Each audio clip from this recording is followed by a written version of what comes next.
While it might not be known as the biggest test of skill, there is no bigger test of speed than 2.66 mile circuit in Talladega, Alabama. Welcome back to Super Speedway action for the IORA Cup Series. It's race number 8 on the calendar, and tonight is always a fan favorite on the schedule. We're great, of course, excited to have it back. Welcome to the Talladega Super Speedway as we go racing for 80 laps and 213 miles. Tonight is expected to be a thriller. Welcome back live on FTN Broadcasting. We're coming off a great doubleheader to return our action live on these Thursday nights, and we're looking forward to doing more of the same this week. The Highline Racing League and the IORA Cup Series will be heading at you, of course. We're getting it started with our opener here at the 7:30 p.m. time slot. I'll be your host for tonight's broadcast. I'm David Kreutz, commentating and producing, and of course, last week, River Page was the man who got to the checkered flag, his first win of the season,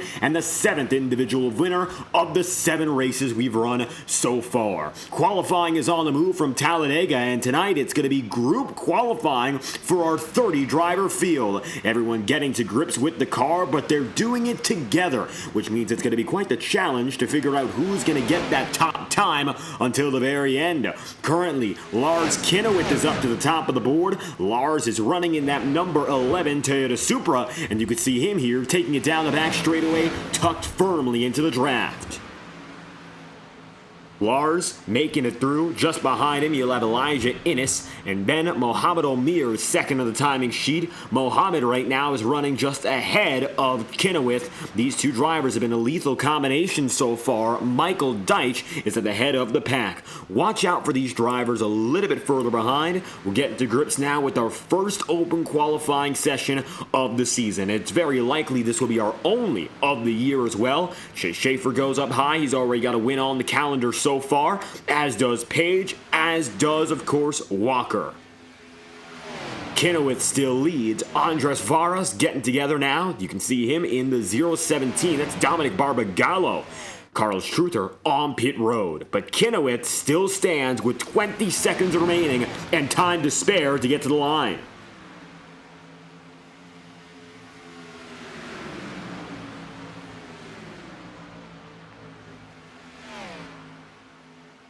Still leading the pack, Michael Deitch here.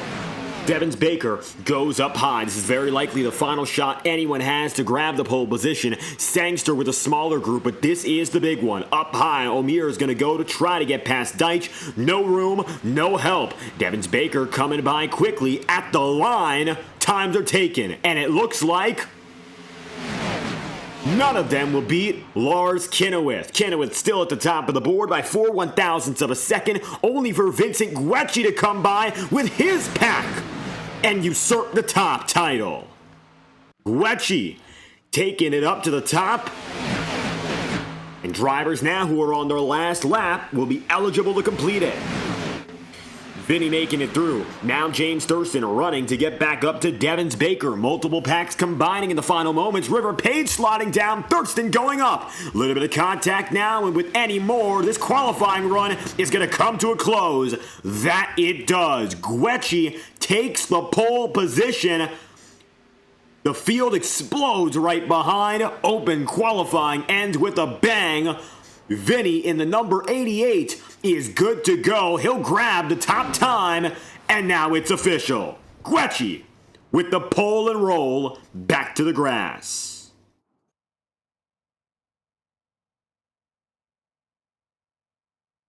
Checkered flag falls. Guecci taking the pole position. Outside pole goes to the number 96. That is James Thurston. And so now, time to get ready to roll as the starting grid is already assembling for tonight. 80 laps, and it's going to be an exciting one without a doubt. Sean Rowe winning our previous event in the Super Speedway style here in Season 7. That was over Daniel Mosteller. The gap between them at the line was just about 41 thousandths of a second. Wouldn't be surprised to see another one of those photo finishes today. First, however, let's get to know the starting grid from beginning to end. We already know who's up in front, and of course they make a standout appearance not only with a brand new paint scheme, but with a tremendous run in qualifying. That is Vincent Guecci. Guecci grabs the pole position with a 50.285. That time is good enough to beat James Thurston by an additional 12 one-thousandths of a second. Thurston takes the outside pole by proxy. Then you'll have Christian Delgado finding himself third place. Matthew Rivera goes in fourth, Lars Kinnewith goes P5, and Mohamed Omir rounds out the Super 6. Seventh place on the lineup is going to start today, Daniel Mosteller, and it's going to be Hudson Sangster to his outside. Tyler Shaw, 104 machine, a triple-digit threat. Tonight, Tyler is going to be starting in ninth. And you'll have your final driver in the top 10, Carlos Truther. Richard Bunkley in the number 61 makes his debut. Bunkley tonight is going to be running in the 61 car and starting position number 11. Dominic Barbagallo takes 12th place.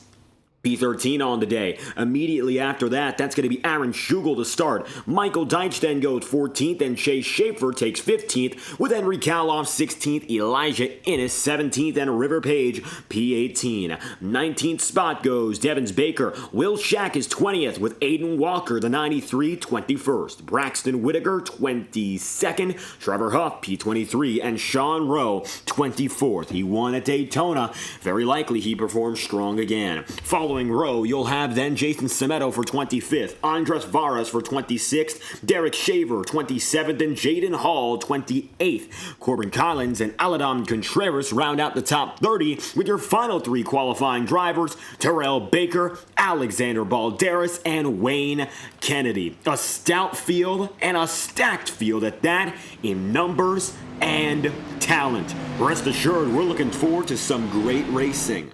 Last time we went to Talladega in the IORA Cup Series was last season. Daniel Mosteller able to get the job done in October. One big change that'll be off the racetrack tonight, we'd first like to mention it. Mason Moriarty is on the job for race control. As many of you may know, Moriarty was involved just the day prior to our Talladega race in October in a vicious motorcycle accident. We are pleased to report that for the most part he has recovered, and Moriarty is back behind the wheel as owner of the IORA Cup Series in his full capacity. We, of course, would like to thank Mason. He's been with us since the beginning as a driver, now as the league administrator, and he's done a wonderful job, and we are very pleased. We're really ecstatic to have him back for the full season, knowing we're very lucky to have him around with us now.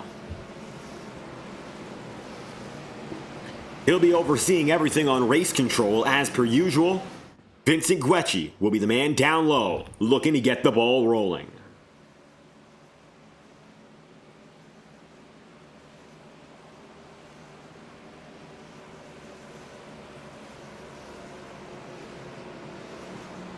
Christian Delgado and Matthew Rivera alike will collect their highest ever qualifying positions in the IORA Cup Series, third and fourth respectively, the best they've ever started, and great efforts for the pair. They're going to find themselves up here in the fight for the podium early, but let's see what happens now as we get to business. Talladega is unpredictable. We could see long runs, we could see the yellow flag become a frequent flyer. That's all up to the field, and at its lead, Vincent Guecci, looking to become the 8th winner in 8 races. Vinny's got a real shot to make it happen tonight. It's anyone's race until the checkered flag falls. Green flag is now out. Vincent Guecci gets the ball rolling to his outside. James Thurston, we're underway in Alabama. Welcome back to Talladega. The field speeds to race pace through 1 and 2.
At the top of the board, Vincent Guecci after a lap and a half. He's got the race lead, and to his outside is still the 96 of Thurston. Christian Delgado pushing strong, though he was recorded second at the stripe last time by.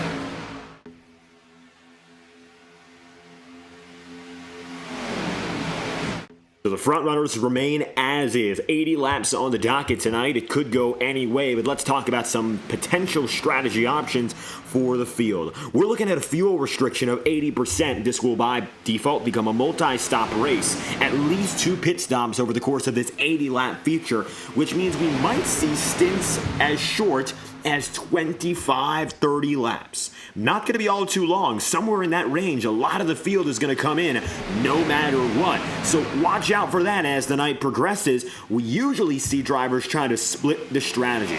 We've watched with the Integrity Racing League, they've gone for 100-lap races. They have a 2-stop strategy under green, but that's because you can't split 100 by 2 and make it the distance. But with an 80-lap race, unless there's a fuel limit like what we have here, you absolutely can. It'll be different tonight, though, as the field is dealing with that restriction, 20% less capacity. For the driver, the number 96, he's now going to block as look up high, there's Daniel Mosteller. Demos and Aiden Walker, they were the men who went at it, and they did so for victory last time we came to Alabama. The big thing about it was the regular season championship, it was on the line, and it came down to those two with Walker actually having a slight 2-point edge coming in. Tonight they run the same paint schemes, but last season they were big rivals, going toe-to-toe in that race and head-to-head until Walker ended up wrecking out in the final 20 laps. Demos was able to coast to victory. That got him the regular season championship,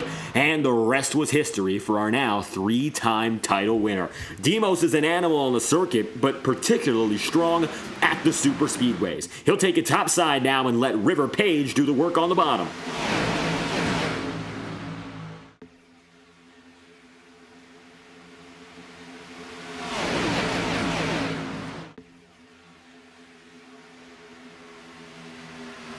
Demos 3 wide. Lars Kinowith is now going to find himself down on the bottom. Varus up top. Andres right now, the number 84, he's got himself pretty strong start. He's a driver who we see as a low-key figure. He gets himself up into the top of the board later on during the day. However, it looks like tonight he's going to make a little bit of an earlier impact as compared to his usual. The K1 Speed Machine driving up inside the top 10, and a reminder, he found himself starting in position 26. So he gained 18 over the course of these opening 5 laps. He dropped back ever so slightly again. He's now in the outside groove, running about 10th overall, but he does show big potential to keep making moves. He often does it the hard way at the intermediates and the circuits where the draft doesn't matter that much, but tonight, when things are a little less challenging, I think he's got the stuff to do as well.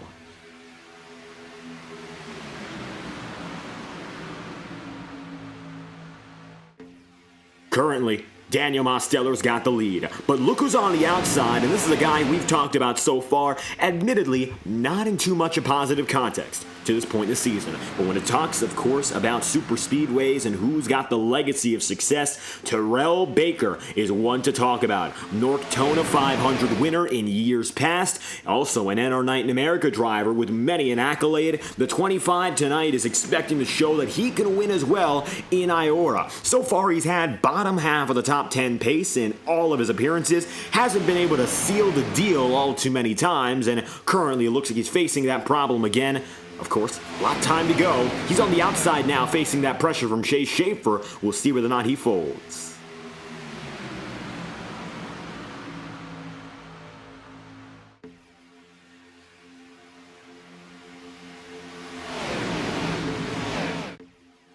Inside, River Page, I don't think he likes what he's seeing. He'll drop down low, and he's going to let the field blow by him. Now River gets himself up back in line, and you might notice that there's a lot of very similar paint schemes on the circuit tonight, and it's all Kalof Deitch Racing. And this is something I was made aware of yesterday, and it looks like we see the FTN 5 on the track tonight. There's the 91 of Aaron Schugel, there's the 17 of Michael Deitch, the 42 of Hudson Sangster, the 63 of Henry Kalof, and the debuting rookie of Richard Bunkley. All 5 drivers are running in FTN paint schemes tonight, and they're all sponsored, of course, tonight by our own FTN Broadcasting. We'd like to thank Cubed Designs for putting this one on. We were expecting to have 6, but unfortunately Corey Lyle's having a network disconnection, and so we're left with 5 of these powerhouse machines. Different manufacturers, a few of them are, but you can see they're all coming in strong, and currently the FTN blockade runs about 15th to 20th.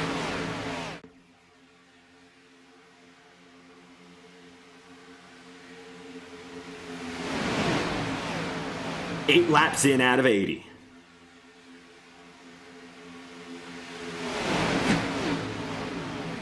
As it stands, we're seeing a very calm style of racing, and this is something we can expect to see as the night progresses. The tone always set by these first 10 laps. And when you have those veterans at the front of the field, without a doubt, you're going to get yourself off to a good foot. Terrell Baker, Aiden Walker, James Thurston, those are drivers I have to admit I would trust at the front of the field. I've had the pleasure of racing many of them before, and this is where that expertise of communicating gets through. A lot of these drivers knowing each other for several years and knowing how they race at the super speedways. And with that consistent track time against one another, you'll see a more relaxed form of action compared to what we've seen in seasons past. You might remember that last season in Talladega, we went about 64 laps under green consecutively. That was our longest ever stretch of green flag racing at any super speedway, and it continued from the caution-free race we had the night prior. So, all things considered, Talladega has become a bastion of good racing, when in our earlier seasons, it really wasn't quite the same. Gavin Austin won in the IORA Cup Series' highest ever populated race. It was 43 drivers, but it was something to the tune of 8 or 9 cautions, and it was a very short finish to get to the end, and the entire field came apart. We didn't see that last season. Demos was able to get away cleanly. We've seen a little bit more of that at the new super speedway in Atlanta, but expecting that calm nature to be prominent all night long. The Thurston machine, the 96, has the lead. Christian Delgado doing a very good job in just staying behind and rolling strong.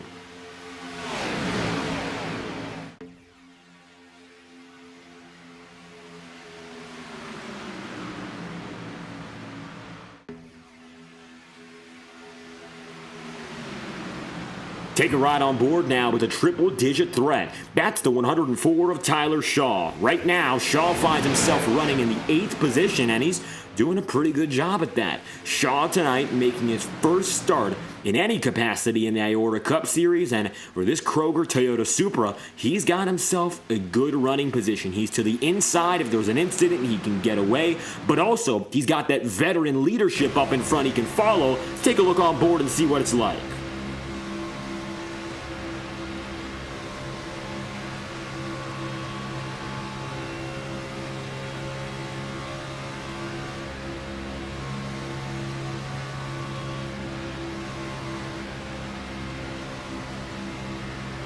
Laps in out of 80. Tyler Shaw, he's lost 2 positions so far, but that just comes from the shuffling and going up on the top side.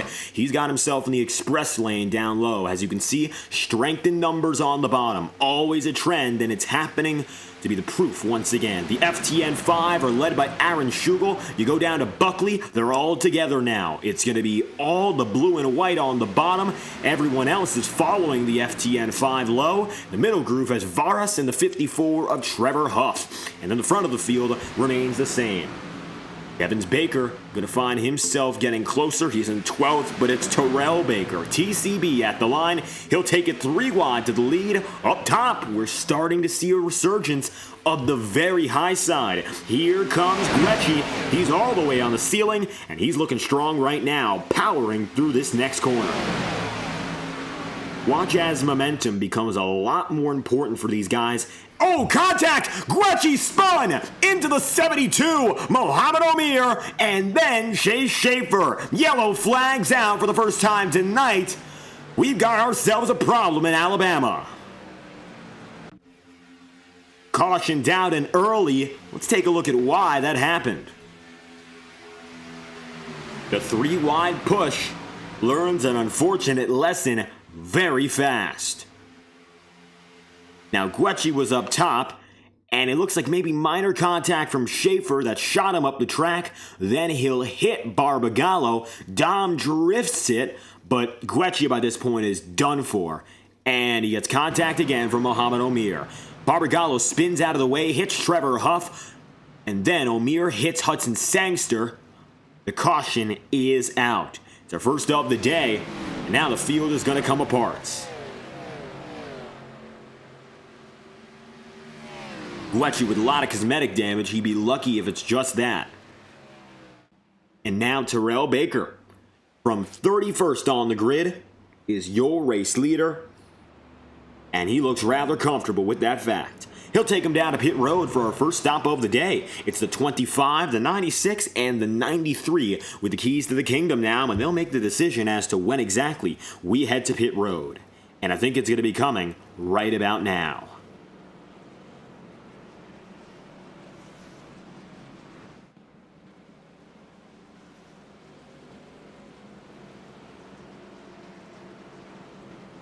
Baker looking low, below the commitment line. The call on the field for the 25 is a yes. So we'll restart at about lap 16, lap 17. That's going to give us, give or take, 63 laps for the rest of this race. This could count as the first pit stop for a regular strategy. Oh, TCB misses pit road and his stall by a mile there. Nevertheless, this could count as the first stop of 2 on the day. The expectation is if we go green, that would be the case, but still a lot of unpredictable ahead of us.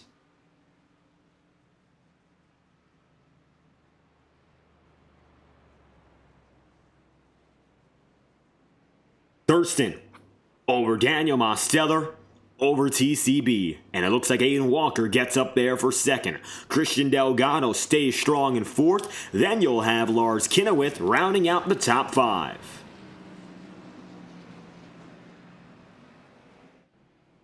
$15 laps in out of 80. Thank you to everyone in the chat so far. Devins Baker, Fluffy Ninja 311, and we made some corrections. You should hear a little bit more of the cars as they go by. Talladega's pretty loud. We try not to have those cars overpower the audio of our commentary system here. I'll tell you this much, it's going to be much louder when we go at speed. Thurston, of course, to the point.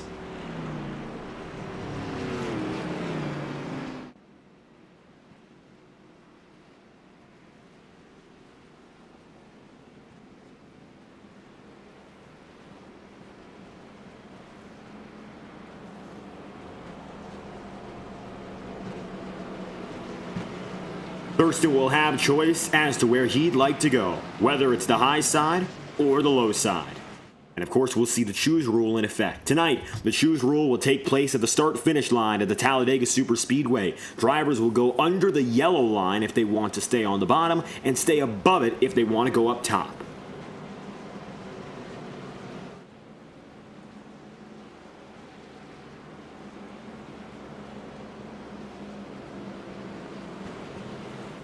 Coming to 1 to green.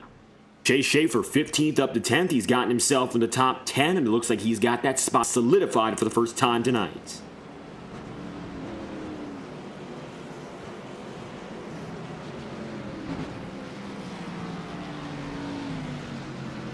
Schaefer to pit road.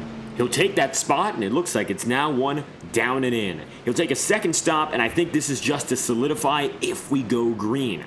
A little bit more fuel, a little bit more tire won't hurt, and at a track like Talladega, you can always make up track position. I think that's the mentality he'll be running with, but Thurston, he's going to keep himself down low. Thurston to the inside, Devins Baker goes top. Christian Delgado, who's been strong in the opening quarter, he's going to keep himself down low, pushing Thurston. Delgado qualifying in his career best position of 3rd. Now he's running again in P3. He's done a good job as a pusher, building that trust. 2 of the FTN 5 move up to the top 10. That's Henry Kaloff in the 63, and the brand new driver, Richard Bunkley. Bunkley is in the 61, making his first IORA start. The FTN 5 is going to be now spread out throughout the field. It's pretty easy to refer to them as that, all exactly the Game's identical, only difference is color. Power Smash Infinity Speed Motorsport is lined up on the inside. It'll be Thurston, the Power Smash captain, down low. River Page is further back. He's in 12th place from 18th on the day. He was up there inside the top 10 before, but he'll relinquish a few spots for more strategy calls. Chase Schaefer's now going to be scored about 19th here, and you'll see him with Daniel Mosteller. Inside line is going to be packed from beginning to end. The outside, a little bit less so. Let's see what happens now as the field gets to business. Bottom groove is going to have strength in numbers, but expect that migration to the top side very fast. You can't have everyone in one lane and expect to pass. The big experiment of 3 wide has already been tested. Hopefully now drivers learn their lesson. We'll go green at lap number 17.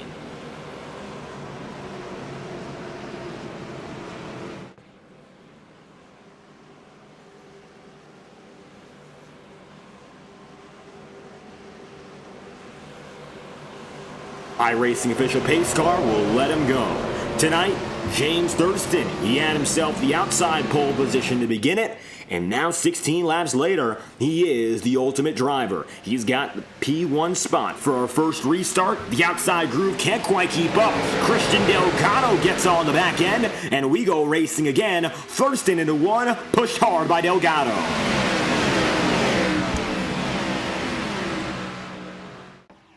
A few drivers swapping up high. You'll see the FTN 5 now supported by Devins Baker. The outside is a little bit shaky on that start.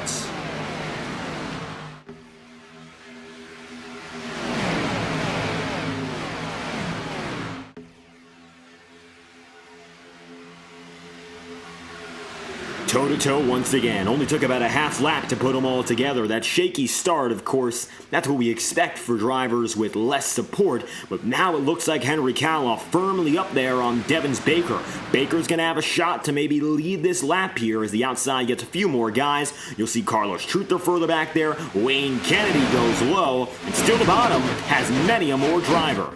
At the line, it's still going to be Thurston and Devins Baker. Baker leads that lap. He can't go low. Looked like he tried for it. Couldn't quite get there. The 14 stays on the outside.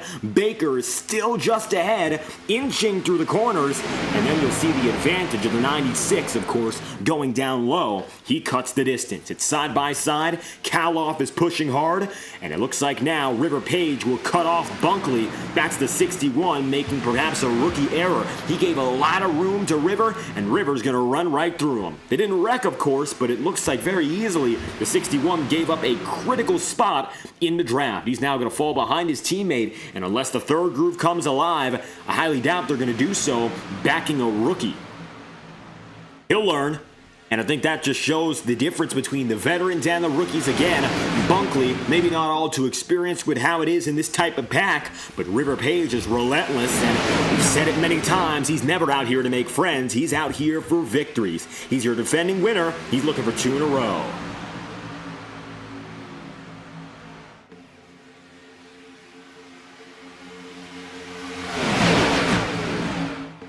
19 laps in out of 80, Christian Delgado having a shot to lead for his own. Couldn't quite keep it there, and now he's going to have himself looking to the bottom, clipping the apron ever so slightly. Couldn't get around Thurston. Thurston instead is going to block him pretty fast, and now you're going to start to see what happens as Thurston tries to do maybe a little bit of the impossible. That, of course, is leading multiple grooves. A lot of the time, we say a driver in iRacing cannot do that. We see it happen in real life, but very dangerous doing so in the sim. It looks like right now, Thurston is going to be directly on the bottom, but you saw him come from the middle low. He let Christian Delgado have some time alone, and then came back. It's hard to do that right. Oh, up top, Thurston squeezing Devins Baker. And that's what we said. It's an immense challenge, but right now, Thurston is confident as can be. He'll block again Christian Delgado, and he'll keep both the inside and the middle grooves at check. And talk about a hard drive right now for the 96. Thurston is really giving it to the field. But at the same time, he can't go for all 3 lanes, and that means TCB has momentum. Now, Baker being pushed by River Page, and Chase Schaefer takes it up to the top of the board. Baker takes the race lead, River Page right behind him, and the outside is the dominant groove. Only 5 drivers there, and they make a big change. Baker and Page go down together. Now Power Smash Infinity Speed Motorsport is connected second and third. Baker, he might find himself alone, but he finds himself in one more important spot. He's a leader.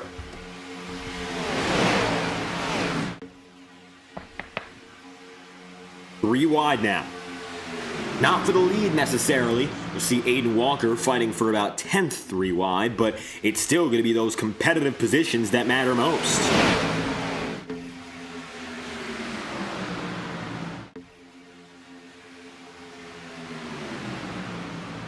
Side by side, here comes now the 71. That's Corbin Collins, and it's going to be three wide, about 4 rows deep. Good lineup now, good depth. So far, a few drivers have gone more than one lap down, but 27 still lie on the lead lap. Braxton Whitaker and Mohamed Omir are the final 2 drivers. They're alone, but there's 25 in this pack now, going back to the 42 of Hudson Sangster.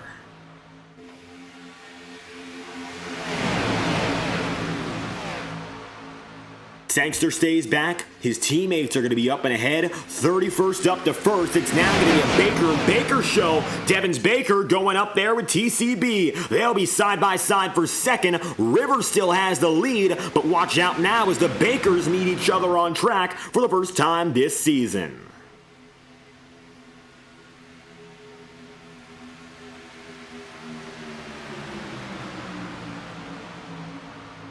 At the line, TCB still has it. Chase Schaefer going to take it middle 3. Devins looking for more help. He's got some of the FTN 5 up top there. Of course, Henry Kaloff, Aaron Schugel, and the rookie in the number 61, Bunkley.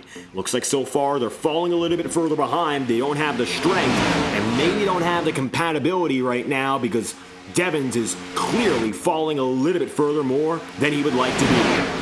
The side draft is going to help him out, and he'll get towed back up to those guys ahead of him. But now Christian Delgado gets his chance at being the main character of the inside line. He'll take the lead, go to the middle, block Baker. Shades of James Thurston, perhaps.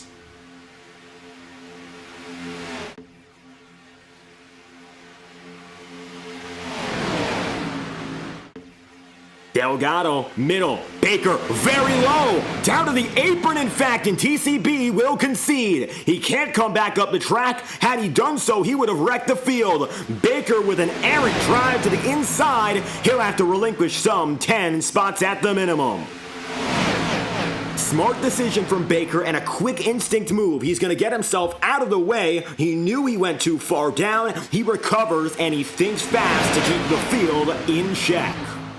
Not an easy position to be put in, but Baker recovers well. He finds himself now running 17th, and he's still in the pack. So by all means, he's still in a good spot. Better than it would have been on the record, that's for sure. Now Aiden Walker side by side for the race lead. It's Walker's first time up in front. He's being pushed hard, and you can see he's got that number 30. That is Derek Shaver. How about another driver getting his first time in the sun up in front? Shaver is looking for his first ever laps led in his IORA Cup Series career. So far, TCB's been able to get them. Shaver might just be next as he works the bottom. And tries to get there again. Christian Delgado blocking down low. Delgado additionally getting his first ever laps under green as a leader. He's got some time before as leader thanks to pit cycles, but it looks like tonight he's going all out and he's the man in front. Schaefer to the outside. We're looking at what could be 8 winners in 8 races.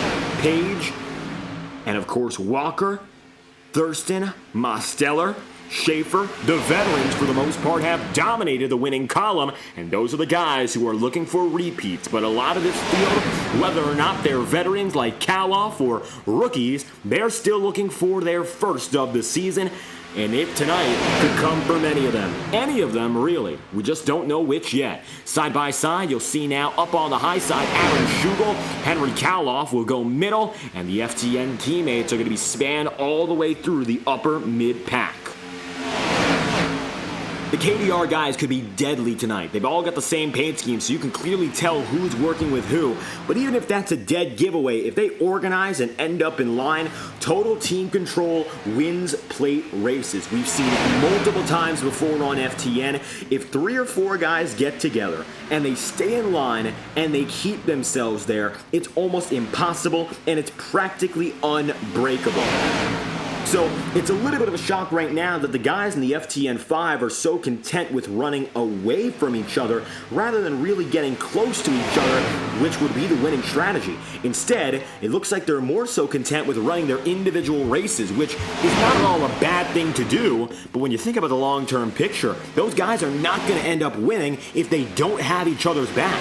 That's a bad thing to think about when you're a driver. The individual says, oh, contact, and this is what we meant. Kaloff gets wiggly, 4 wide. He's got Aaron Schugel to his outside. A great save from Henry Kaloff, but from third, he's really going to give everyone a scare there. Luckily, he is just all right.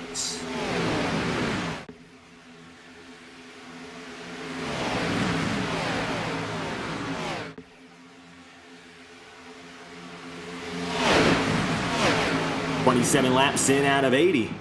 Currently, Kaloff is going to be running 11th. He's going to save himself. He got squirrely, but he's alive, and now it's going to be a teammate up in front. That is Richard Bunkley. Bunkley in the 61 gets his time, but it looks like now little support. The entire field decides to go around him. Devins Baker looks at giving him a chance, decides not to. It's TCB once again in front. Baker gets the advantage, and this is all that game of trust and communication. It looks like they'll favor instead the driver in the number 25, and James Thurston gets that second vote. He now runs the middle groove.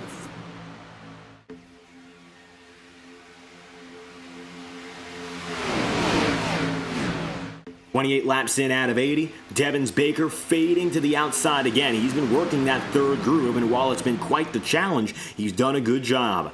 TCB, however, Terrell Baker hasn't really had to work for much of it. He's gotten a lot of support so far. Drivers know how strong he is when it comes to going plate racing, and they've treated him as such.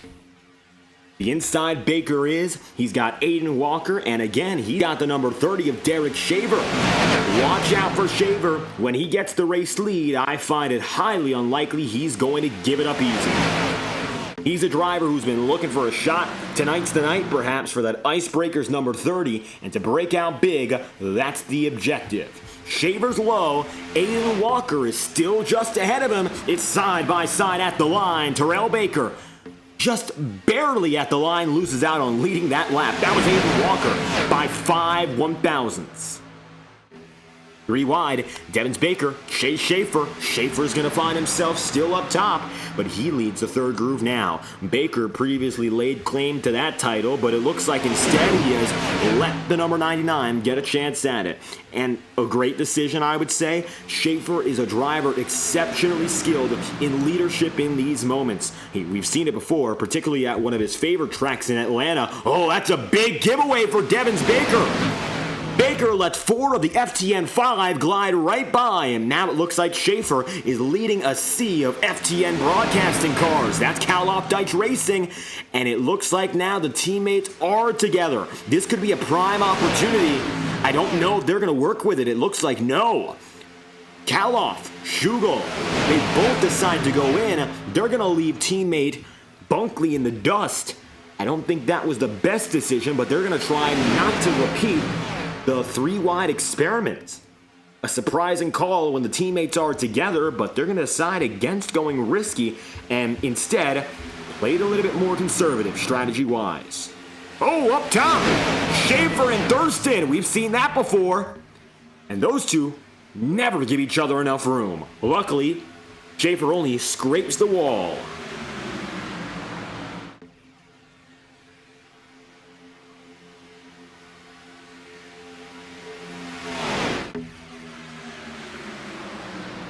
Schaefer gets lucky here, but I don't think he's going to trust James Thurston in the lightest, and vice versa. These two have had some history on the racetrack, and when they end up going for blows, it's oftentimes vicious. To the inside, Schaefer drops swiftly to the bottom. And luckily that doesn't cause any issue, but he's going to get immediately out of the way for Thurston here. deciding just to get away from the problems. Meanwhile, up in front now, the Fanta Boys take the race lead. That's the number 93 of Aiden Walker and the 87 of Daniel Mosteller. And now, they've got themselves two different grooves, all together again. Side by side, it's going to be the number 93, taking the middle. Might have just enough speed to lead the lap here. Demos is going to keep him honest. Watch out now. At the line, it looks like it's barely going to be Walker.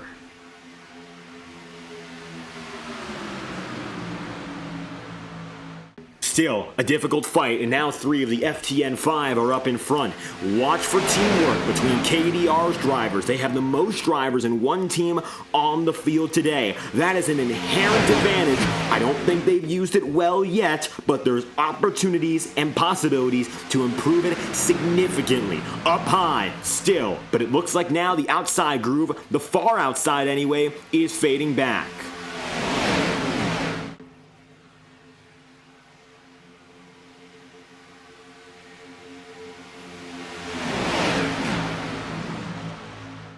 Up high, and it looks like it stays that way. Going to be a little bit of a fizzle out. River Page takes the race lead, and now it's going to be three wide. Take a ride on board now with Terrell Baker and see what's going on.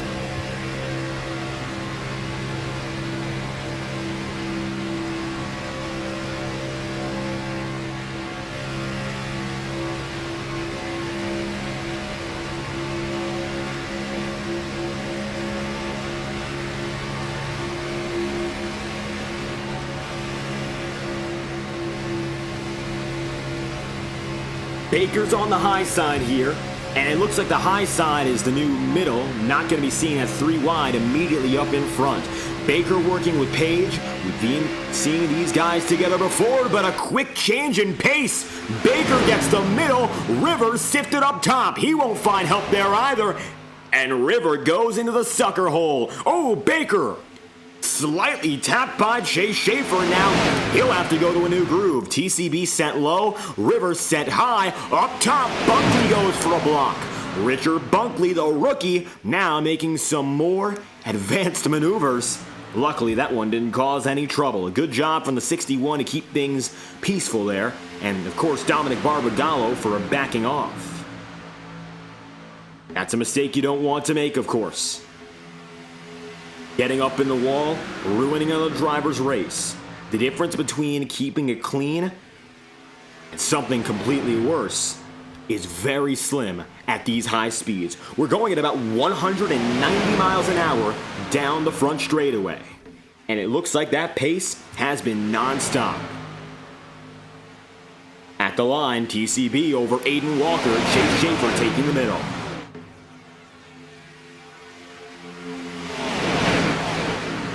36 laps in out of 80, we're coming very close to our halfway point. Let's talk the numbers. They're going to matter an awful lot tonight, and it looks like right now we've got an opportunity to figure it out a little bit better than before. We got our first pit cycle at about lap 15, lap 16, leaving us with some 60 laps on the docket. That's Carlos Truther up high, the lapper. He'll get out of everyone's way.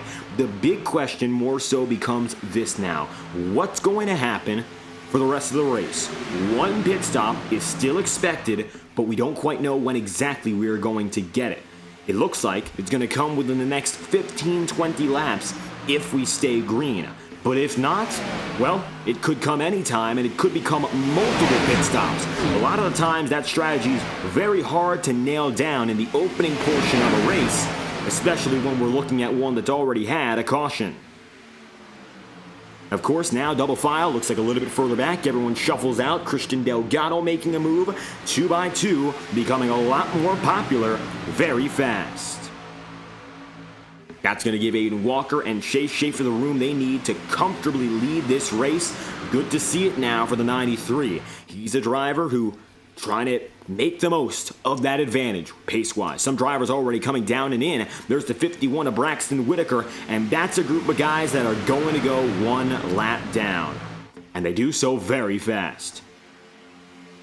Whitaker and those who are off the lead lap get out of the way, and the leaders stay exactly where they are. Good to see very little trouble in that brief interaction. Daniel Mosteller, number 87, runs third. still giving TCB that opportunity for second place. No differences so far between these drivers. They've stayed just about even on pace. Richard Bunkley is now going to be 11th. And you'll see here, the FTN 5 have fallen a little bit further back than expected.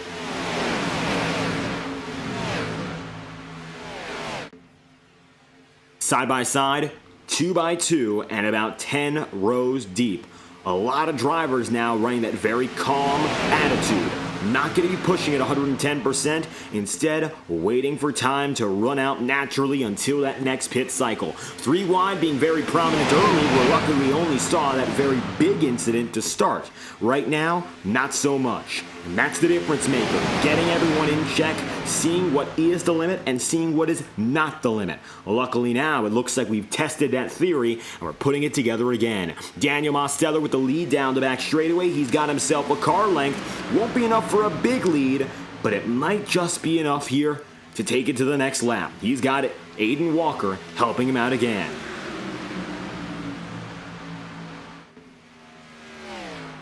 Up high, there's Dominic Barbagallo, and additionally, you'll see Christian Delgado.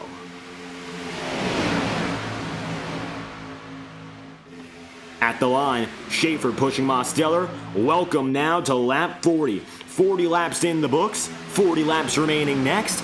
Now we're still watching to see whether or not teamwork takes hold. Let's talk about the teams tonight. Power Smash Infinity Speed Motorsport with their Big Two duo of Thurston and River Page. Floppa Racing with guys like Daniel Mosteller and much further back, Alexander Balderas. He ended up retiring. We know Cal Deitch Racing is sending in their 5, but you've got to watch out for these independent organizations because now it looks like Derek Shaver, Christian Delgado, and Dominic Barbagallo are all lining up as one. 3 underdogs on the day, and I tell you what, they've had the drive and the grit so far to hang on, and they've done a masterful job of that for a couple of guys who maybe aren't the favorites to win week in, week out.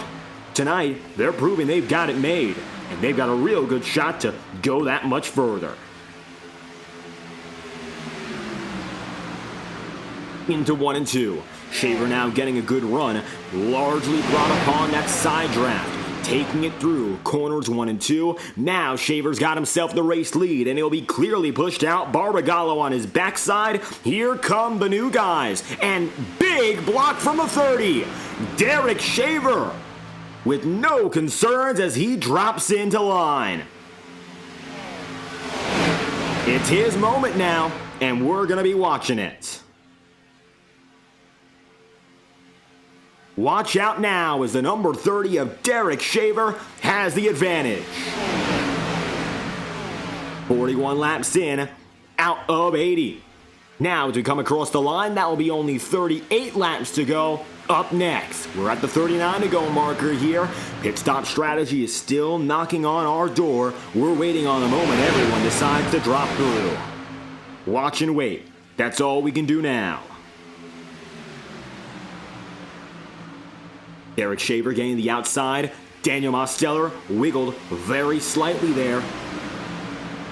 Luckily, everyone keeps it together. Now, 3 wide. That's going to push Derek Shaver up top by force. And he won't have any response. Shaver sent back with Barbagallo right the way he came. Demos having the lead. Up top, it's going to be Chase Schaefer. That middle groove, shall we say. It isn't exactly the top side of top sides, but instead, he's got himself in a great position now to try to rejuvenate himself. Dominic Barbagallo, Christian Delgado getting himself in line. The FTN 5 is still split apart big. Last time Henry Kaloff won a race live on FTN, he did so with Talladega being the track. He did it in the SNT Truck Series in its final run there during the truck era. So he's a driver who knows how to get it done. And more than that, it looks like he now has himself that good position. He had to drive multiple spots up on just the final lap to get himself up to the lead in that instance, mind you. So just because he might be in an adverse position doesn't mean he won't be able to win. Watch out for Kaloff on that independent timing. But you got to notice, he's got a teammate, and many a teammate to work with. And that's something that's been the big weakness of the KDR guys, and we've criticized it strongly so far. If he doesn't have help from anyone else, he's got to find his own because there's so many of them out there. 37 laps to go. It is now Schaefer going up high. He'll get Daniel Mosteller in a pinch. 3 wide. It's now the number 11 of Kennewick down low. In the middle goes Aiden Walker. Side by side, the 99 is pulling through.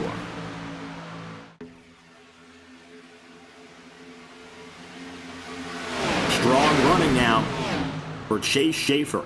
Talk about a driver, of course, who can win anywhere. Of course, a one-time winner this season already. I think he's going to prove again he's got what it takes. Just going to take him a matter of time to do so once more because currently the yellow flag is out for the second time today. Take a look back in the field, and we have ourselves trouble.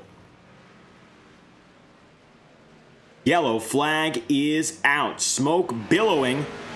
Out of 3 and 4, we couldn't quite catch who it was from. So let's take an instant replay and show you your second yellow flag of the day. Coming now with 35 laps to go, the caution's out.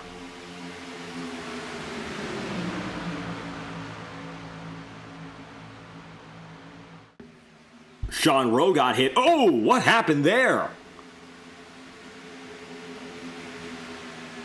And rarely does that happen. It looks like Matthew Rivera, did the motor let loose? I think for Rivera, the car let go because he immediately got parachuted back into the rest of the field there.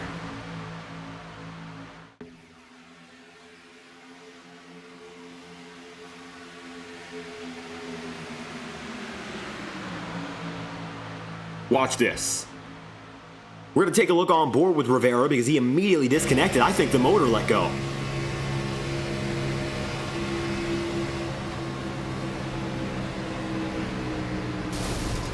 Yes, a motor failure. Now, whether that was caused by a mechanical failure inside or the approximate 1 in a million chance of a random failure, Rivera is on the backside of it. That is horrible luck. And his motor blows, causing an incident. Michael Deitch getting away now, as does Elijah Innes. They all flew away to try to get out of it. That is a very rare occurrence in iRacing. And we just saw it. Horrible for Rivera. He had a lot of time to pull that race together, and it's taken away with the yellow flag. Caution's out. Terrell Baker leads Lars Kennewick. Chase Schaefer, Aaron Schugel off the line. It's now going to be Baker taking hold in the lead.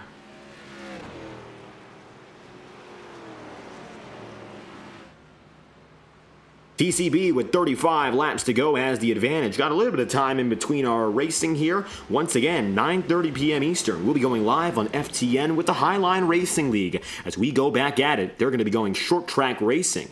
It's going to be an exciting one. We don't quite know where we're going yet. We'll announce that at the end of this broadcast. In the meantime, if you're enjoying our coverage, we always have to thank iRacing. For more than 16 years and coming up on that big 17th anniversary, iRacing.com has led sim racing action, a pioneer in the business of virtual motorsport with licensed contracts from our friends at NASCAR, Indycar, Formula One, World of Outlaws, IMSA, you name it. They've got it. And for decades, more than a decade now in fact, they've had our backs in this form. Visit iRacing.com to start your sim racing career today. Spring sales are coming up soon on FTN and iRacing, and we'll let you know when the biggest and best discounts are at order.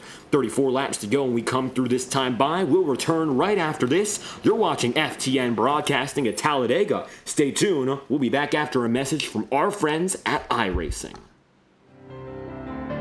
Racing isn't easy, but experiencing it is. iRacing puts you in the driver's seat with the industry's leading sim racing game. Drive on laser scan replicas of the greatest racing circuits from around the world. Go head to head against other drivers chosen by skill-based matchmaking to ensure competitive racing at every level.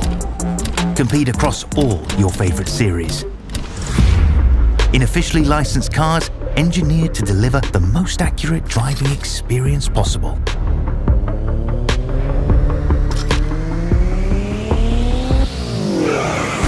Join a race or host your own with players from across the globe. Race against the computer or in a league with friends. Feel the thrill behind the wheel. Visit iRacing.com.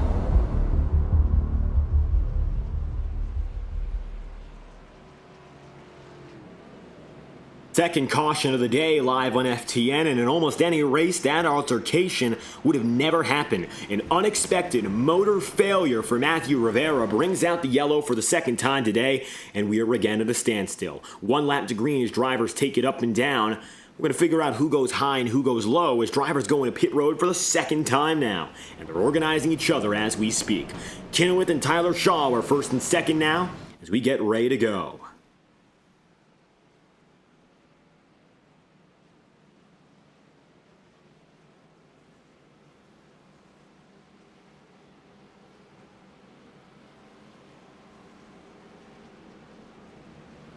Lars Kennewick on the bottom, Tyler Shaw with them. We're going to decide this time by who goes where. Once again, that choose rule being used at the front straightaway, the Talladega SuperSpeedway. High side indicates you want to go high, low side indicates you want to go low, based on the yellow line.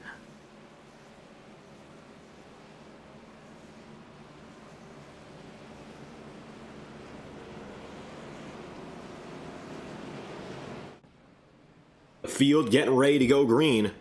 Let's get back to business. Call on the field from race control as we're going to let him start single file here just to keep things moving. It'll be 33 laps to go. Welcome to our first single file restart of the season. Taking it back to the old school with a Kyle Petty throwback up in front. That's Lars Kennewick in the 7-11, number 11. Here we go again. Green flags out. Kennewick, the man to lead us. He's got the triple-digit threat in second, and the rest of the field further back.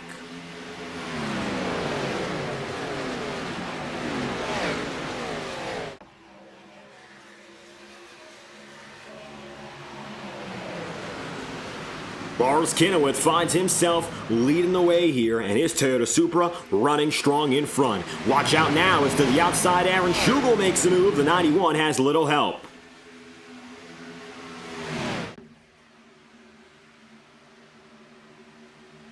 '99 to the inside now. That's going to be Chase Schaefer.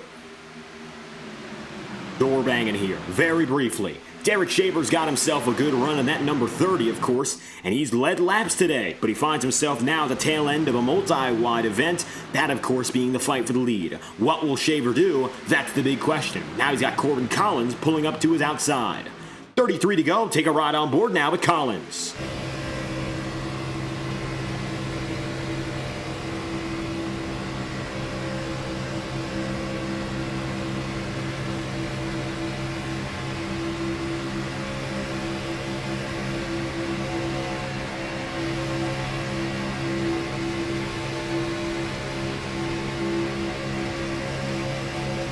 Middle, as now Christian Delgado peels to the inside. He'll go through the glass, and it looks like he'll get himself back together. Delgado lawn mowing, and he goes through the infield lawn.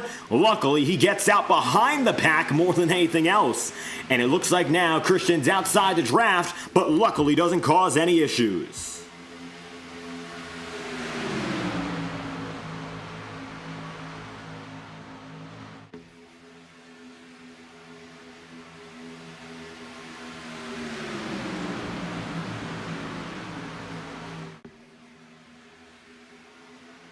Side by side, Corbin Collins now gained the lead.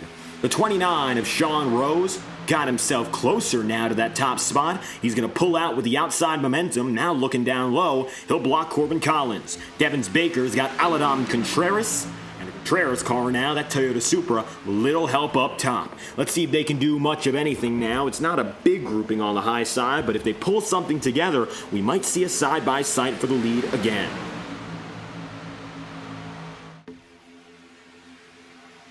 The field is spread out, and you can see it there. We got this main pack of about 10 drivers, but we got 10 further here who are still in the running, and we're seeing it all bunch up now. Expect for the next 5 or so laps to be maybe a little less competitive at the front of the field. Sean Rowe getting his first laps led on the day, your Daytona race winner, finally getting himself a good shot. He was able to win that race in Daytona just by barely getting up in front too. He and Daniel Mosteller were in the same position 2 consecutive seasons. In season 6, Demos won the race. He did so by just barely edging out Rowe to the line and getting a better drive off the corner. Sean was boxed in this time by. He was not where he needed to be, and yet he was able to get the job done, pushing through with all his might to win this season in the Great American Race. Now, in Talladega, you're starting to see that teamwork come through. That's what we were talking about, Sangster. And now, his teammate in Bunkley blocking the inside and the middle grooves, and for the first time, you're starting to see those new guys for KDR push together. That is the way to go.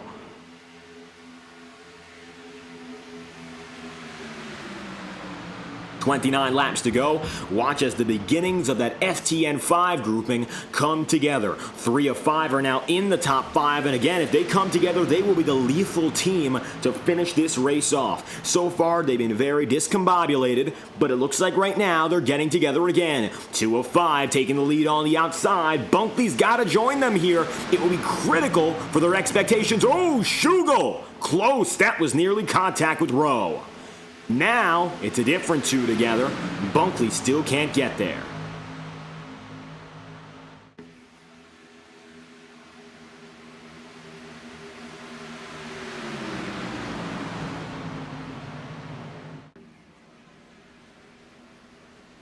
All of a sudden, yellow flag is out once again. Back of the field troubles, and you can see it. Terrell Baker going through the grass. The caution is out. Let's take a replay. Let's show you what happened. Baker here in 15th, and then they stack up. Kaloff into Shaver, into Page, into Baker. And it starts closer to the 63, so watch it back one time as Henry Kaloff ends up getting bigger damage. Lars Kinnewith got away. Kaloff not so much. Going into turns 1 and 2, a stack up.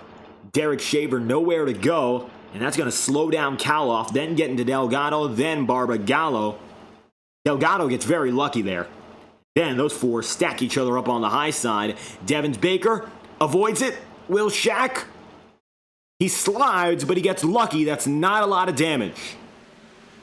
But Kaloff, Page, Shaver, Baker get the worst of it. Those are the 4 who really got the damage, if any. Caution's out with 27 laps to go now.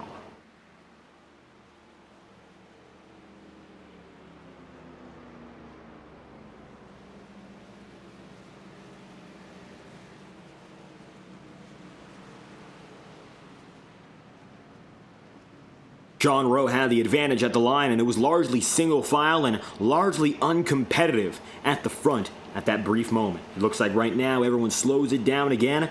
Very few laps remaining until we get to the checkered flag here. This is your 3rd caution of the day, and last one, the one prior anyway, if it didn't happen, we might have still been running under green. It's a shame that Rivera's engine blew. That changes the trajectory of this race. The call for Sean Rowe is to stay in pit road. He's going to find himself going low, bring the majority of the field in, and this could be the final pit stop of the night. Drivers can go the distance from here, guaranteeably. Rowe makes it in. Now Schugel and company all making it through. Let's watch to find out who gets through first.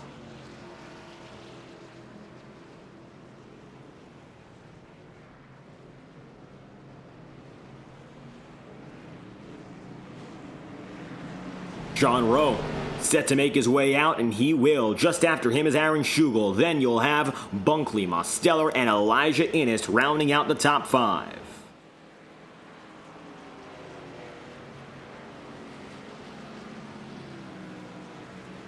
And then to round out the top 10, Corbin Collins, Lars Kinnewith, James Thurston, Aladam Contreras, and the 104. That is Tyler Shaw. We'll restart with 24 laps to go.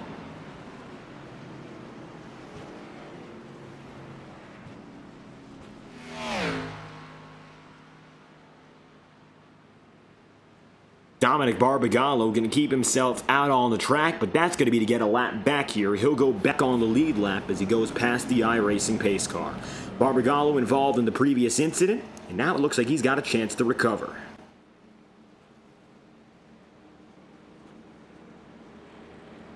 Barbagallo and Whitaker one down. It looks like Braxton decides to go down a pit road again.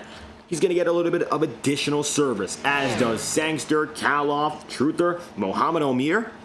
Pit road still a rather popular destination, as you can see. And there's Carlos Truther, the number 39, getting on his way. Truther on the move. Some of those Kaloff Deitch Racing drivers following through.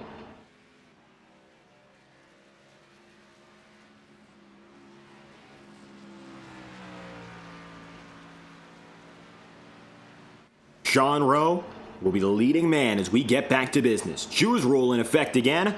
Bottom of the yellow line, that's low. Up top, that's going to be high.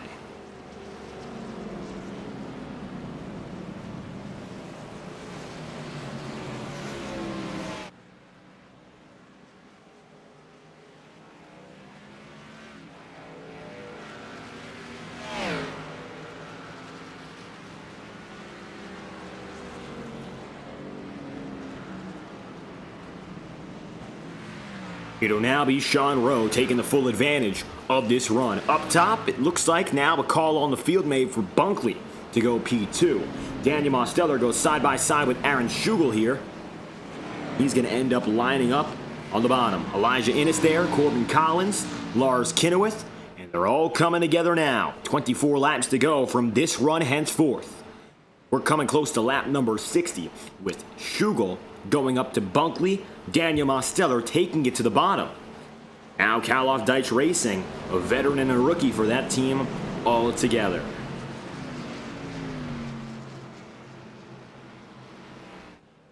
So far, 24 drivers remain on the lead lap, the last of which is River Page in the 24. Braxton Whitaker is now coming by, as is Dominic Barbagallo. It looks like Dom should be able to get himself a little bit more back now. As he comes across the stripe, he is officially still going to have himself one down. Not enough time to get all his laps back. And he'll catch up to the field right now.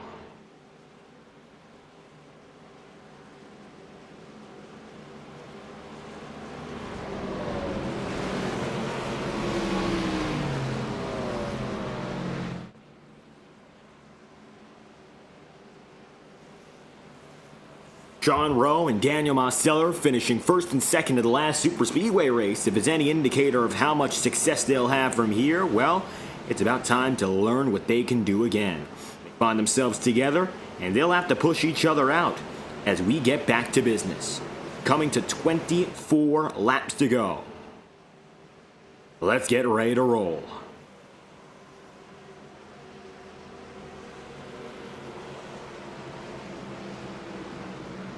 Pace car ducks in, Sean Rowe's the leading man, and on the outside, it is Aaron Schugel. 24 remain as the Geico restart zone. It pulls them all through, and it's Sean Rowe with the jump on the inside.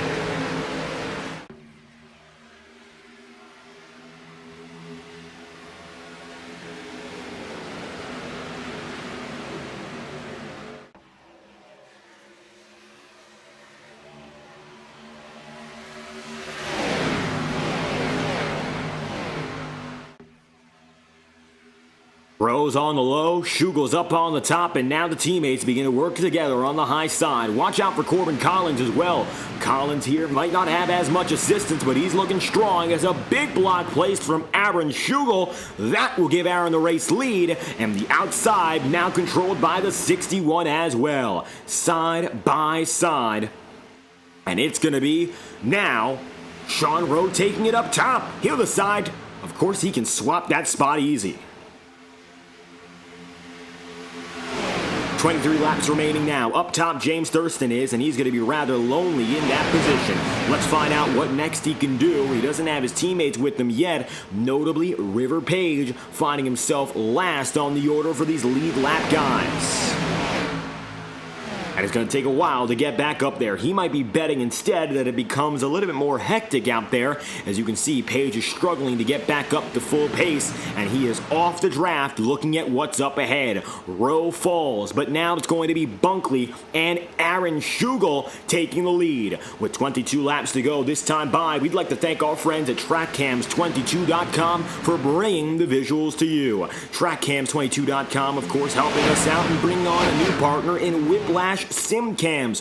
Whiplash SimCams provides high-quality iRacing cameras for sometimes free of charge entirely. Visit Whiplash SimCams and their Discord to find free camera packs on trial with no charge necessary. Their tracking card combinations come in at $5 a piece. No licensing fees needed as well. The best place to go to update your camera collection. Visit Whiplash SimCams on all their social media platforms today, as we are now set with 22 laps to go to crank it up in Alabama.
Contact, smoke billowing, cautions out, Aaron Schugel, and we now find ourselves pacing again.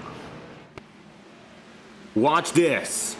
Schugel goes around right at the start-finish line, and it's big contact. Watch the whole lap back, in fact, and we'll see how it developed. Aaron Schugel found himself on the bottom, and usually, that's where the problems are avoided.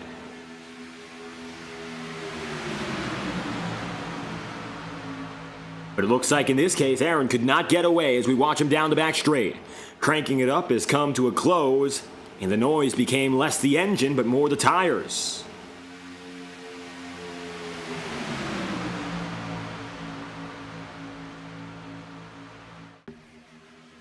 Three wide. Down the middle was Christian Delgado, and Schugel had himself the bottom. Side by side here, and it looks like the trouble begins as they go through the tri-oval. Two teammates together. Oh, Aiden Walker into Bunkley, into Schugel. That's the problem. And Schugel spins up the track. Luckily doesn't collect anyone else. Most of the field gets away. But it's Bunkley and Aaron Schugel, two teammates, who get some of the worst of it.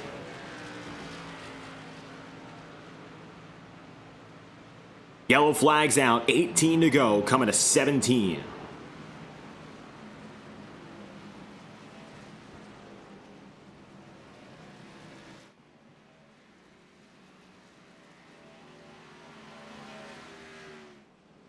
Now as the field is coming to its final laps, 63 laps in out of 80, we've got ourselves a little bit more time to put it together. Now that means more time under yellow, yes, but here's what we know for certain. 5 laps to go, any caution after that, that will send us to overtime territory.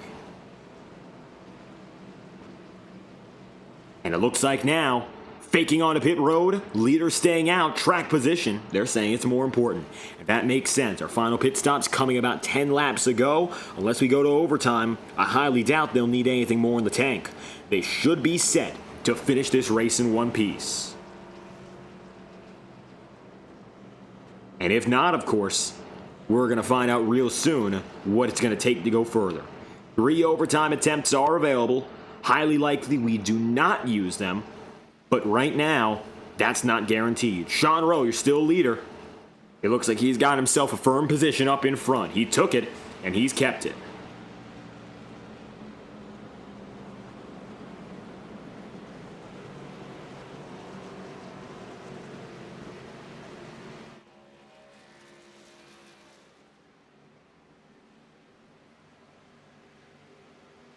On the outside, you'll see 2 drivers getting their laps back. There is Andres Varas. There is Michael Deitch. The two together are now putting themselves back up to pace. Deitch is 3 laps down. Varas 5 down.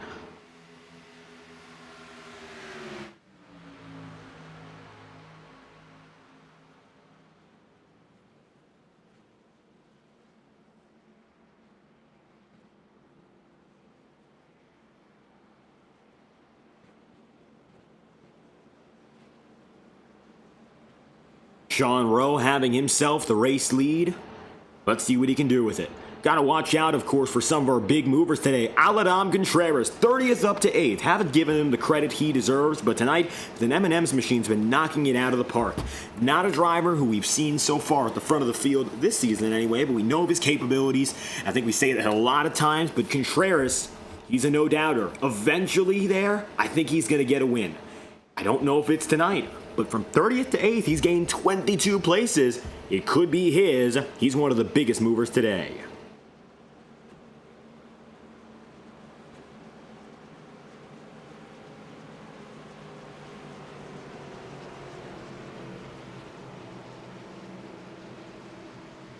Coming to 16. It looks like we'll restart with 15 laps to go at the very most.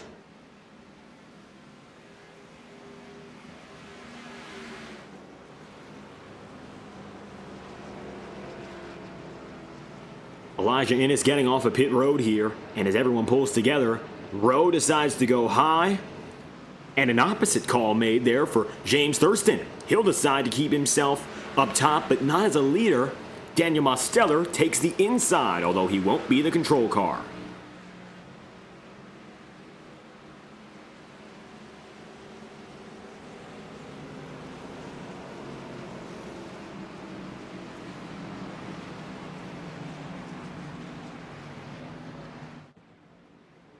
Double file with 15 laps remaining. Weather update on the day. 92 degrees, track temperature 82 degrees Fahrenheit. Winds westbound at 6 miles an hour as it stands.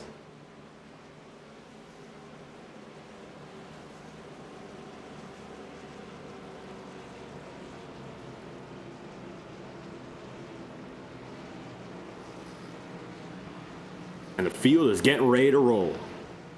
Alabama Contreras, the biggest mover inside the top 10.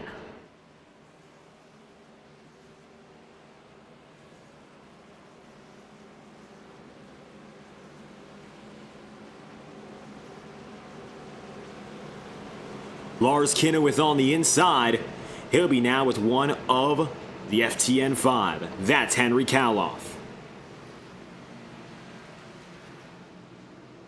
16 to go is going to come to 15. And you'll see the number 104, Henry Shaw. He's been a shocker tonight. Of course, another first-time starter. Got to give it out to those new guys. We've had Henry Shaw. We've had Bunkley in the 61. These drivers not, of course, having the expertise, but they've had the skills to keep it up there, even if things have been rather errant at times. Bunkley making some rash moves, but the entire field working well. It's our first, or rather, fourth caution of the day.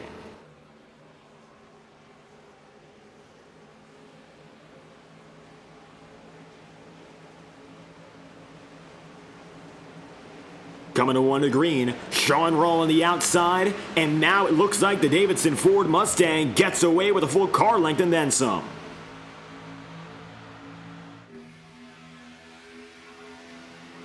The 96 of Thurston drops in.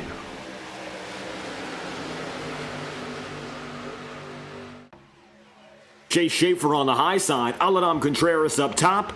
Watch out now, this is clutch time. 15 to go. We've gotten past lap 65. Chase Schaefer up high. Here comes the three-wide experiment. Again, coming to play. Rowe inside. Schaefer high side. Thurston's got the middle. It'll be the 87 of Daniel Mosteller getting himself to the inside as well. The former champ, the defending champ at that, taking your defending Daytona winner to the point again. Rowe has looked strong over the past 20 laps, and he's looking to keep it that way.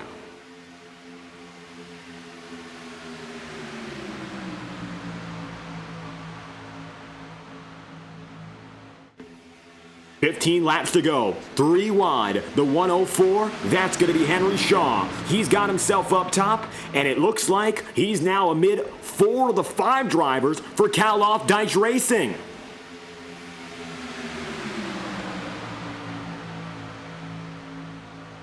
Take a ride on board the tail end of this pack, and that's going to be with your number 13. That's Christian Delgado.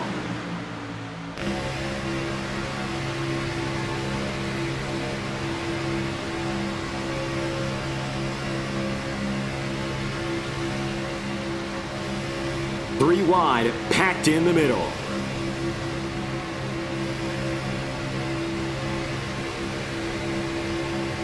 Carlos Truther now, Henry Cal-Off, Dominic Barbagallo, all together working well. Watch what happens now for the 30 of Derek Schaefer. He's on the high side, putting it together. The 92 of Aladam Contreras, he's in 5th. From 30th. That's a gain of 25 places, mind you, and it looks like now he's going to look for more. That could be for 30 spots gained and a race lead, no less. Chase Schaefer to the inside. Henry Shaw up top.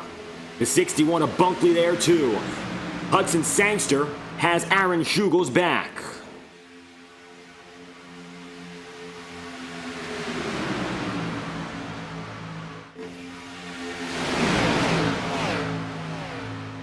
Number 99 of Chase Schaefer. He's got himself the middle of a 3-wide battle just behind. Here comes the 87 of Daniel Mosteller. Sean Rowe to the inside. Devin Baker right there low. Baker, middle 3, and it looks like he's still fighting. He goes down low. He's got it on the inside. 12 laps remaining. Aaron Schugel in the number 12. He's fighting even still. You see the Schugel machine and the number 12, shall we say. The 11 of Lars Kinnewith on the inside. 39 of the Quicken Loans, Carlos Truther. He's fighting.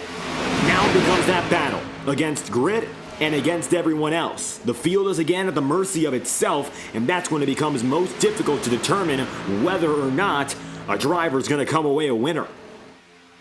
Daniel Mosteller up on the high side. The 96 of Thurston now with them. Middle 3. Corbin Collins, he's right where he needs to be as well.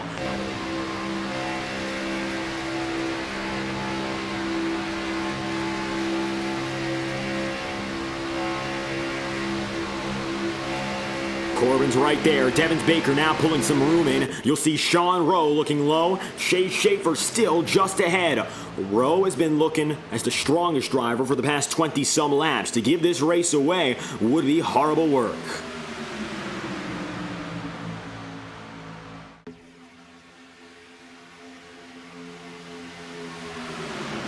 Sean still shoving. 2-car tandems are very rare in modern stock car racing. We really haven't seen them for the past 15-some years, and yet now it looks like the time for Rowe to try to pull away.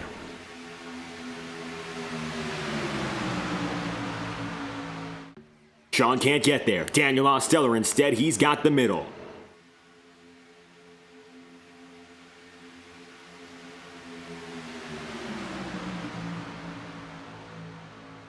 A little bit of close movement there. That's the 61 of Buckley.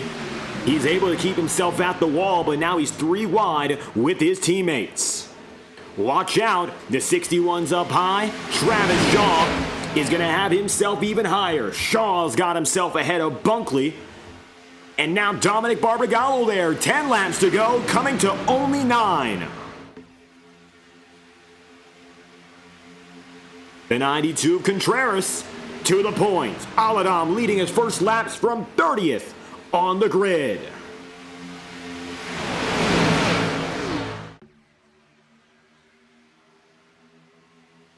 Nine laps remaining. Aladam Contreras now leading. He's got 4 cars as his buffer. James Thurston just a few car lengths behind. Chase Schaefer in the 99. He gets up to the middle here. Watch what happens for Sean Rowe. He's now going to find himself boxed in, shades of Daytona. River Page is going to try to make some moves up. He was put back to 24th 3 cautions ago. He hasn't gotten himself up more than 10 places, and he is still fighting. The number 24, big contact. It's the big one. Page, Truther, Devins Baker, and a slide up the circuit while Aiden Walker dives low. Caution is out. Here's your 1-lap replay. That might be the nastiest wreck of the night. And it gets very close to disaster.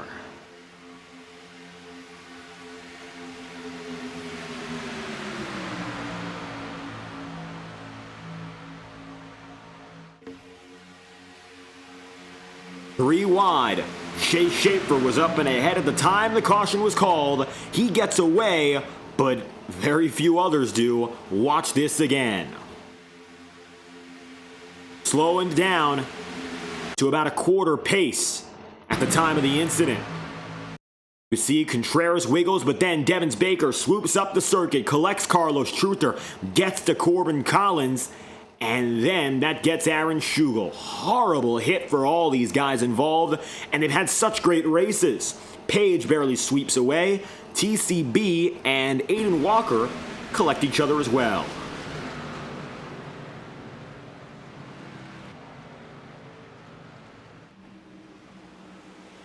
Eight laps to go.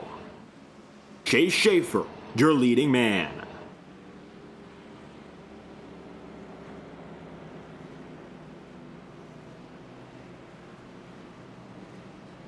So now Chase having himself the race lead for the first time tonight.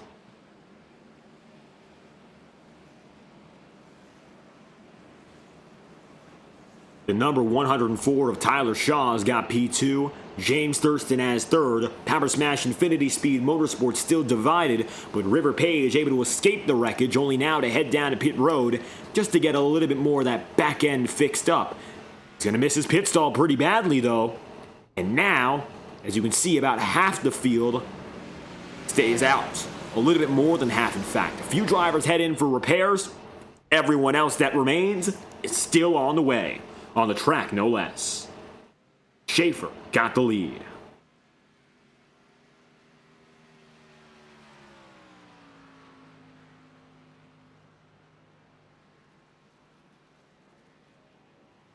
Chase will lead the way as we come to green with about 5 laps to go. That's what we're estimating here.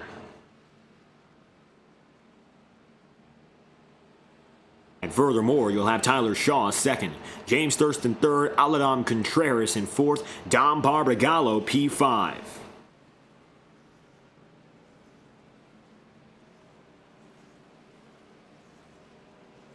Dominic Barbagallo, he hasn't had the biggest come-from-behind story on the day. He's been strong, evidently, but he hasn't had any big moves up from 12th in qualifying. 12th to 5th is where he is right now, and while he has been, of course, making moves upward, hasn't been anything major. But this is the time to prove he's got the stuff.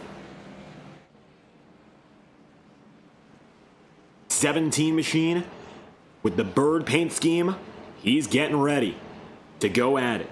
Sunday night, Schumacher Racing League getting to business, of course, and their season opener is this Sunday on FTN Broadcasting. Join Barbagallo, Von Drugman, James Thurston, and the notable cast of characters as they get ready to get back to work in iRacing's most exciting Next-Gen Weekend League. We've got great stuff on the weekdays with the Octane series, but some of our more familiar guys on the Thursday night tour love getting down on Sundays. So join us for the SRL 250 as we get to start things again. Sundays, 7:30 p.m. Eastern, live on FTN.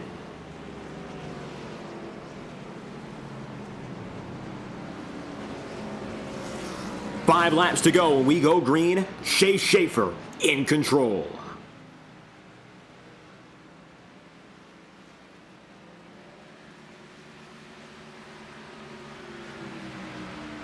Schaefer's going to go high. The 104 of Tyler Shaw, he's got himself up top as well. He'll decide to follow your control car, and it looks like that might be a difference between victory and defeat. We got so little time left. Every moment, every move here could be the difference maker. A reminder again that in a situation like this, an overtime could happen. Any caution from this point onward will trigger an overtime attempt. We have 3 left in the back pocket, and they'll extend the race past lap 80.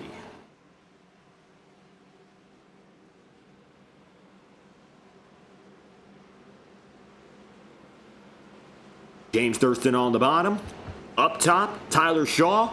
Shaw's been wonderful for his first career start, and I think now he's only going to prove he's got more in him. Notably, 30th up to 4th. Aladam Contreras leading laps just before the incident. Corbin Collins 29th up to 6th in his sophomore season, looking for a win. The FTN 5 is still together, and while they haven't been close all night long, 4 of them have still very close calls with one another. You'll see the Sangster 42, Kaloff 63, the 91 of Schugel, and it looks like even Michael Deitch is there too. All 5 in the Kaloff Deitch Racing Brigade, they're still racing with us. That big team has a chance at a big win. The 96 of Thurston is low. The 99 of Schaefer is high. Every time they race each other, we always get excitement. Whether or not it's going to be a good thing is up to those two. They cut each other no slack about 35 laps prior when they brushed each other in the wall. History, it repeats itself. Watch this. Schaefer's got control. Thurston's going to be eager to follow him as we get back to business for our final 5 laps in Alabama.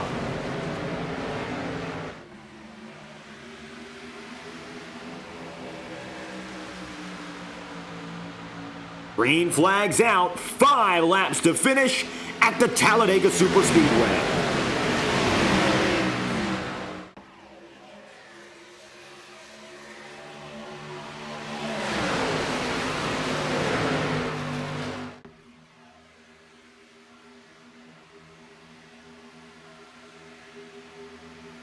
Double file, picking up the pace. We're seeing speeds already of 185 plus miles an hour. Tyler Shaw's getting the push that he needs to take the race lead. For the first time tonight, the 104's got a shot. And with time to remain, of course, becoming lesser and lesser, it looks like now victory could be on the heels for any of the men up in front. The 99 of Schaefer to the point. He's got the lead. Side by side, James Thurston at the stripe. Make it 4 laps to go. Still now, Thurston just ahead. Not enough to get himself out and in front by a wide margin, but he'll get help now from Dominic Barbagallo, and he'll make it so. Dom to the inside, takes the 17 up and in front.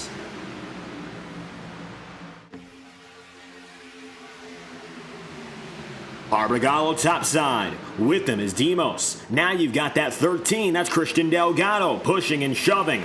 There's Wayne Kennedy. Kennedy has been out of it tonight. He's now up in front from 33rd. For the first time, he's contending in the top 5. Wayne Kennedy, talk about an underdog and a far shot for the win. But it's anyone's race now as we get toward the final laps. 3 laps remaining. Contact from Barbagallo to Demos. It's a tantalizing picture for any driver now who know their opportunity for winning is in this moment. The moves they make on this lap, the moves and decisions they'll make in the next coming, those are the difference makers for victory and defeat. Mosteller wants to find out now whether or not he can hold forts.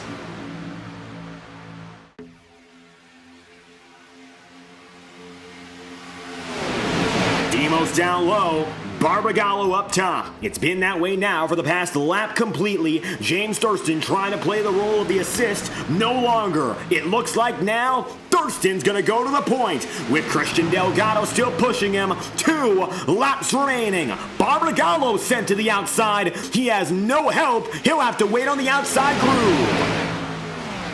3 wide has not been popular in this final run. It looks like all of a sudden, Dom is going to fade back. This gives the big shots all they need. You'll see Thurston, Mosteller running together. It'll be side by side with Christian Delgado once again playing the role of support. He played it so well early, but if he wants to go for victory, he has to break out. He's gotten his laps led today, but he hasn't been able to independently get himself to the lead. If he wants to win, that has to change. White flag this time by. The checkered flag is ahead of us for one final lap, and we'll make it across the stripe. Wayne Kennedy up to second on the inside groove, but Thurston leads us now. Final lap presented by Whiplash Sim Cams. 1 down low. That's the number 30 of Derek Shaver. Shaver merges back in. Oh, contact! That's going to be Christian Delgado. Delgado turns, and he's out of this one. Multiple cars wreck. We stay green. They'll race down to the checkered flag. Thurston and Daniel Mosteller see Aladam Contreras implode behind them. Now, only 10 drivers remain in the real fight for the win. Thurston's got the lead. 2 cars back on him. Season 5 Daytona winner Will Shack. He's waiting for a move, waiting for the leaders to implode, but it hasn't happened yet. Thurston with a drive of only 1,000 yards to go. The win is in his hands if he can only block well, but he can't. Wayne Kennedy to the inside, surging low. The 3 wide coming to the checkered flag with a push from Will Shack. Wayne Kennedy wins by 6/1,000ths of a second. First time winner and the 8th winner in 8 races. Take a bow, Wayne Kennedy.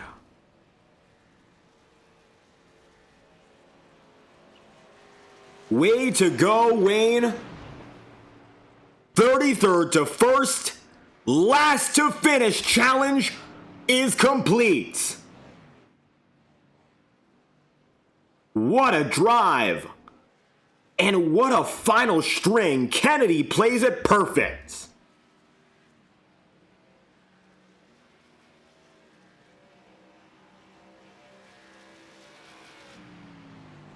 You can't write up a win like that and have it seem believable. But when it happens, that is amazing.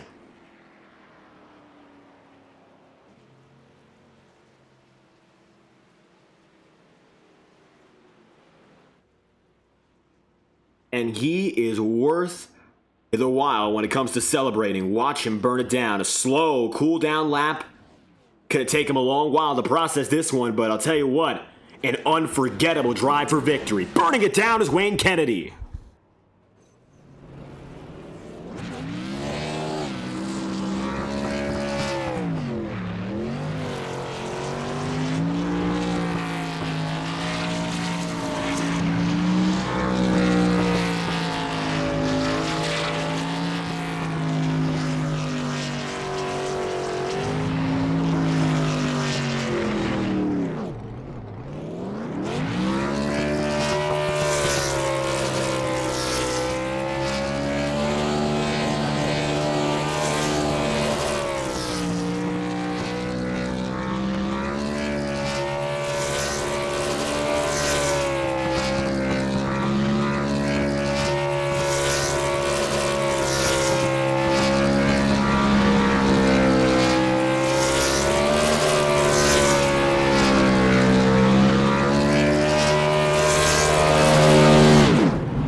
Now that was a burnout worth the wait. Wayne Kennedy made sure he got each and every last turn out of it, and he piles that smoke.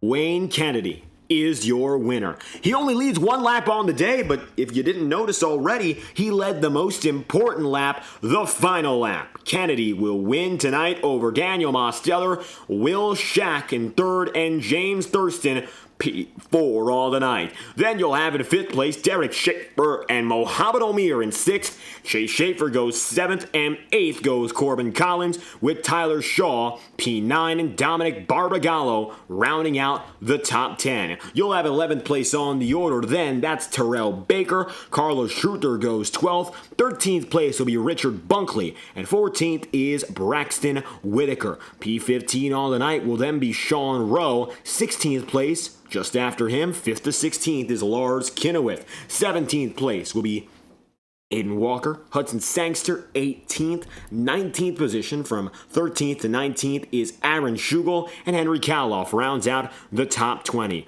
Then you'll have 21st in Elijah Innes, 22nd in River Page, P23, that's Jaden Hall, 24th in Aladam Contreras, 25th in Devons Baker, P26 Christian Delgado, Andres Varas, 27th, Michael Deitch, 28th, and P29 is Matthew Rivera with Vincent Guecci rounding out the top 30. To finish off the night, your final three drivers on the day go as follows. They will be, correspondingly, 31st place, and that'll be Jason Samero. 32nd place, that'll be Trevor Huff, and your 33rd and final driver on the night is Alexander Balderas in the number 95.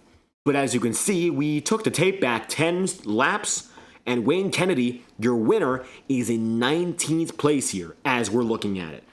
Checkered flag is out on the day. Let's hear from the man who, in all honesty, did the impossible, breaking out and breaking through. For the first time in our recorded history, Wayne Kennedy completes the IORA Cup Series last to first challenge and does it from 33rd to first. You led one lap, and it was the only lap that mattered en route to victory. I don't know how to feel about that. It's like hitting lucky sevens. My dog's even cheering me on right here, but that was just a race, man. We've been avoiding all the wrecks out back there, and we were there for when it mattered most, man. And absolutely right about that. You kept the car clean, and first and foremost, that was the theme of the night. We got some good green flag racing, but for you, especially since you ran a lot of the time in the back half of the pack, you had to avoid the trouble actively. How did you work in that wreck avoidance as the night progressed? I gotta ask. Well, with that CRC brake clean, we kept them brakes clean for every wreck that was happening, and we made sure to stay out of trouble and capitalize on everything there. And it looks like that's exactly how it went. First and foremost, we got to talk about that wreck avoidance. Now I got to ask you, those final laps, the drive to victory, you put yourself in position to get up in front, and you were in the top 5 with one lap to go. You got a miracle push from Will Shack. I think that was the difference maker. How important was it for you to find that support as the race progressed?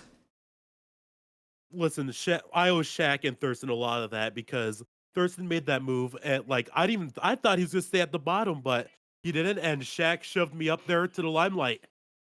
It was perfect timing on everything there. And perfect as it was, Wayne Kennedy, what a drive. You get the victory tonight, is your first of the season, and finally bringing that potential to light. And 33rd up to first, no less, last to first. A lot of momentum now and a head full of steam as we head to our next race, another big track in Michigan. You've got the win out of the way. How do you feel now about maybe converting it for more strong runs? I think we can run with a lot more confidence here. This is my rookie season here in IORA, so we were just trying to take it light, but now that we got the lightning in the bottle, let's go. You've got the win. Now, of course, looking for more to come. Wayne Kennedy winning from Talladega. If you have any final comments or shout-outs you'd like to send, well, the floor is yours. Well, I'd like to thank everybody that's been supporting me here. I want to thank, mostly the group I've been working with, Andres Varas. You've heard of him before, but I owe him for a lot of support here. It's just, wow. Wayne Kennedy. The job is done, 33rd to first, and one of the biggest comebacks in our recorded history is here tonight. Kennedy, the checkered flag in Alabama, thank you for your time. All right, thank you. You have a good night. With Wayne Kennedy on the move, what a win for that 38th. But then, Daniel Mosteller. Demos not able to get victory, and that means that still not a driver has reached the crooked number in the win column yet. But Demos tonight was the closest to going for a second win. 0.07 of a second. 3 wide coming down the tri-oval, that was the difference. I'm not sure if there was anything that could be done at that point. Yeah, I don't really know what else I could have done there. I made the right move by splitting Thurston after he kind of overdid his block, and I got to the middle of all of them, and then we all started beating doors, beating and banging, and that stalled out all of our momentum. And at the very last second, Wayne got a little bit of a push from Will, and that gave him just enough of a speed boost to where that gave him the extra bit to get the win. But second's not that bad after how the last couple of weeks have gone. It's been a rough season outside of the lucky win at Bristol. It's the story of my season has been having speed but no results. To back it up, just being caught up in other people's messes. But tonight, to avoid all the accidents, be up there at the end and have a shot at the win is exactly what I've been looking for, and hopefully this is the start of a little bit of some momentum that I really need. Tell you what, so far this season, you've been right there in front with the podium for both of our super speedway runs, fighting against Sean Rowe at Daytona, now just behind at the line today. Nevertheless, strong runs and consistency. It looks like you've been able to keep yourself out of trouble at these plate races more than ever before, and you've been strong at Talladega both of our last 2 runs. Maybe lightning in the bottom you've captured or some technique change? No, I don't really know. I always find a way to get up to the front, and I feel like I kind of know what moves to make. But that's kind of just I've been doing this for so long, doing these types of races for so long. You ultimately kind of find out what's the right thing to do and what's the wrong thing to do. And I feel like I'm one of the more experienced people in the field when it comes to super speedway racing, especially with this car. So I kind of use some tricks in the back of my bag. And yeah, that's how I always find my way up to the front. But it's you got to find a balance between the skill and then the luck factor, and I've thankfully found that once again proven here tonight. Whether or not it's all luck, we saw tonight again that skill of a former and defending champion. You've got yourself up in the title fight as we return to our racing in IORA just before the playoffs. 2 races left, Michigan and Homestead. You've got to win already, so not much concern from there. How important is it for you now to just build that momentum? Yeah, I feel really confident going into Michigan. I've always liked that track and how it drives. Homestead's a bit of a weaker track for me, but thankfully that's not going to be in the postseason, so it's not really going to matter. And all the tracks in the postseason I really like, and it's basically the same 5 races that I succeeded in last season in my championship run. So I'm really confident, but I got to get some momentum, and tonight's a great start. Daniel Mosteller putting the gears back in motion with a great race from Talladega. If you have any final comments, well, we'd love to hear it. Yeah, I want to thank you for broadcasting as always, Masons for Off Track, and everyone for showing up. Great field tonight. I had a lot of fun. Congrats to Wayne on his first win. He was really excited.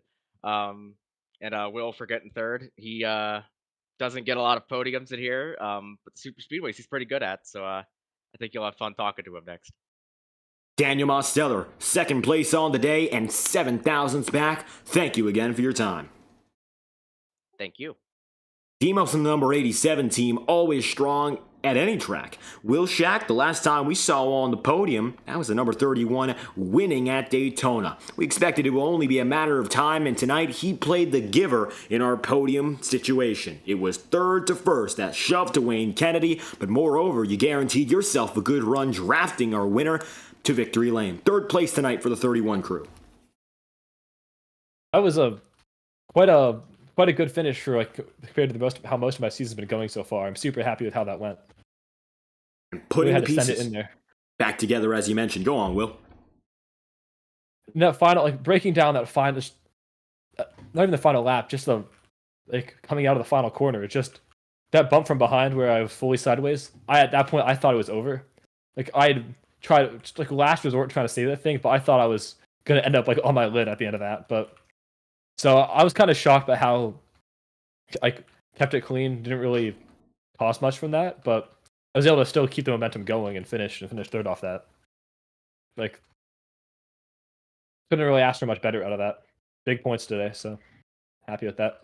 I'll tell you this much, it was real tight in those last laps, and it was a shock you hung on, but that's one thing we've always seen from you. Maybe the results haven't shown it the last season and a half. You're strong at the super speedways, and I think that's more than just the draft that does it. I think you've got some tricks that maybe we didn't ask about last time you won at Daytona, but I'd like to know a little bit more about your process. I've always got like a formula built up to these now, where I feel like I can pretty consistently get up there and at least race for it as long as I'm not getting wrecked out. Like I had now and then a couple of stinkers, but generally I'm pretty good on a strategy of just like trying to stay safe for most of it and just knowing that just observing the field mostly. It's like a big part of it. You just got to see how things are going. So then once you get off that big push, final 10 or so laps, you can really just like it makes it a lot easier to find gaps when you see how people are reacting. Just pay attention. It looks like tonight, that method works out without a doubt. You're great at the big tracks. And luckily for you, we got one scheduled right up next in Michigan. How do you feel about that? I'm super excited for Michigan. One of my favorite tracks in iRacing. I'm just usually perform better there, so hoping to keep this momentum going. Will Shack, third place on the day, best finish of the season, and it looks like now maybe a chance to keep things moving into Brooklyn, Michigan. Any final comments you'd like to give us here? I don't think so. Just like thanks to everyone that helped push me up there at the end. Will Shack in number 31 playing a critical role in the push for the win and escaping the trouble till checkered flag. P3, thank you again for stopping by. Thanks for interviewing me. With Shack on the move, you've heard from your top 3 finishers and quite the varied group. In total, Will Shack made up 17 places, Daniel Mosteller made up 5, Wayne Kennedy made up 33, just as one. In total, this trio made up 55 places in a 33-car field. Unbelievable metrics for the guys who had to work it out till the very end. Will Shack goes podium for the first time in a season and a half. Mosteller extends a championship lead. And Wayne Kennedy completes the first ever IORA Cup Series last to first on the record. Unbelievable. Now we'll move on to our next broadcast very soon live on FTN, so stick with us as we head to the Highline Racing League and coverage of their next event. The track has been selected, so for those of you who tune in at 9:30 p.m., we are going to be heading our way to the Nashville Fairgrounds. Welcome back to Music City. This time we'll be going short track racing from Nashville. Stay tuned, it's going to be an exciting one. But from the IORA Cup Series, you've been watching coverage tonight from the virtual Talladega Superspeedway for Race 8 of Season 7. Thank you for tuning in tonight. I've been your host, David Kreutz, commentating and producing. If you enjoyed, make sure to leave a like on the stream, subscribe to the channel. Your support is always sincerely appreciated. Congratulations to Wayne Kennedy on his first career win. We hope you have a fantastic night.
Welcome back to Music City, and it's about time we come to its short track variant. We've been here many a time before for the Nashville SuperSpeedway, but tonight things look a little bit different. This is the all well-known Nashville Fairgrounds. Welcome back to coverage of the Highline Racing League Westlake Royal Building Products Premier Series. I'll be your host for tonight's broadcast. I'm David Troitz, commentating and producing, and after a thriller at the iRacing SuperSpeedway of all places, we're back at a more conventional track with a more conventional layout. This is the Fairgrounds, and tonight we're going racing under the lights in Nashville.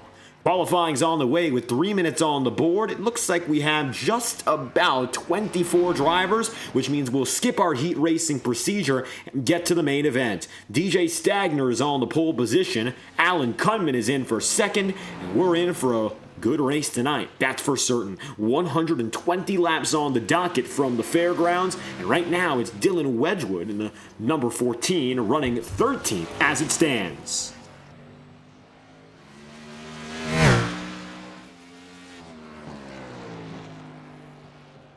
Many a driver gained their laps in now. We got 24 on the field. If one other driver registers, we would get to the 25 tally we need for heats. Traditionally, we do the heat racing in the Highline Racing League, but tonight it looks like not enough drivers to make it happen. Tyler Hampton taking his laps. He gets himself up to 7th, 2/10 off the top time. Stagner is dominant in qualifying so far. You'll see Alan Kunman as himself now up inside the top 10, and of course, more than that, he finds himself P2 overall. Wedgwood's the only driver now taking a few laps.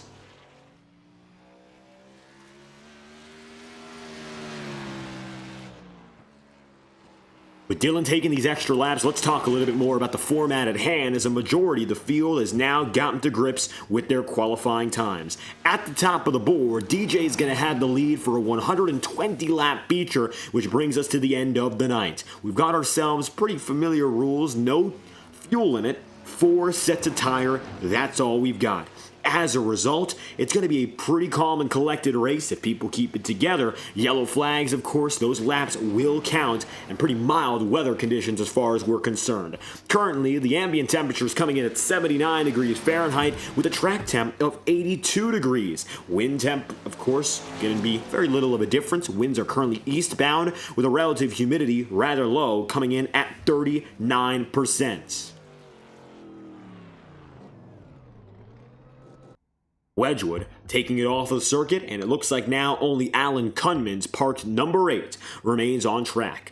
Kunman tonight, of course, one of the many who's looking for another victory. He's a multi-time champion already, but a victory tonight could get him in a rejuvenated fight for the top of the board in the title. Lucas Lodato holds that championship lead by a huge amount already, of course. He's got himself 3 wins on the calendar so far. Scott Zellner with 1, Dylan Poteet with 1, and of course DJ Stagner, Alan Kunman, 1 apiece. Poteet, your most recent race winner, the number 31, getting the job done in a chaotic festivity at the iRacing SuperSpeedway. Corey Blevins back on the way, but it will be no use for the number 24 as qualifying concludes. DJ Stagner, by a long shot, gets the fastest time in. We'll have ourselves a 15-lap heat, and it looks like the entire field coming together for it. 10 drivers will be due to go to the feature. In our traditional circumstance, tonight going to be a little bit different. Every driver is making it into the main. So all 15 now putting themselves together. It'll be a 15-lap showdown to officially determine qualifying. The hot lap pole is given to DJ Stagner. In Bristol, of course, he found himself at the top of the board, and he was able to win the pole position outright. Almost won the race entirely before contact late. That did him in, and the Swamp Motorsport dominance of the day came to a close. That's, of course, where Alan Kunman was able to sneak by and take victory. DJ again is in a position to lock in the pole. He put the best fast time down. Now the number 64 is a chance to double down on it.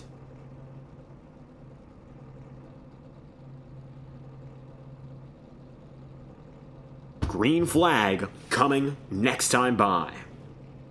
It'll be 15 laps to determine your qualifying grid, then the 120-lap main feature. Second heat will be skipped thanks to everyone fitting in just one.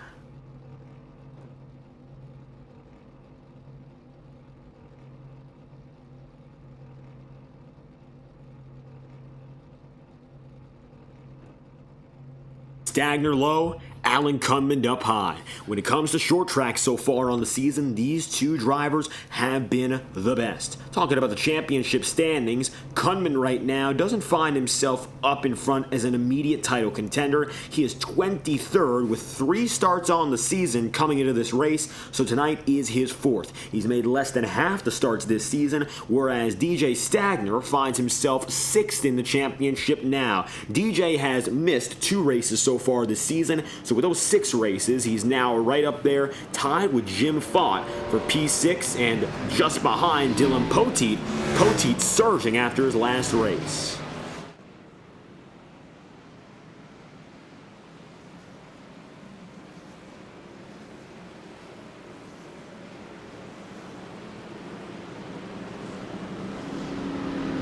To the inside, Stagner's got it.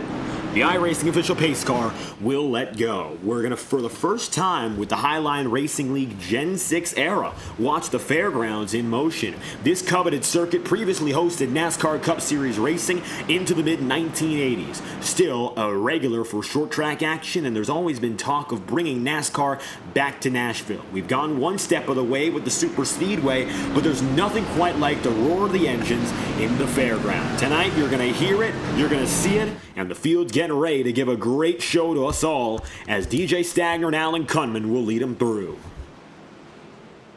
Scott Zellner, now a 20-time race winner, the all-time highest for a driver in their Highline Racing League career, is 4th in the title race. He is currently 35 behind leader Lodato, and another win tonight to make it 21 would be amazing. But it looks like Kunman gets the jump. He'll get to the outside of DJ Stagner and take the lead. Loose on entry is DJ, but Alan Kunman stays as solid as he always is at these short circuits. Welcome back to the fairgrounds.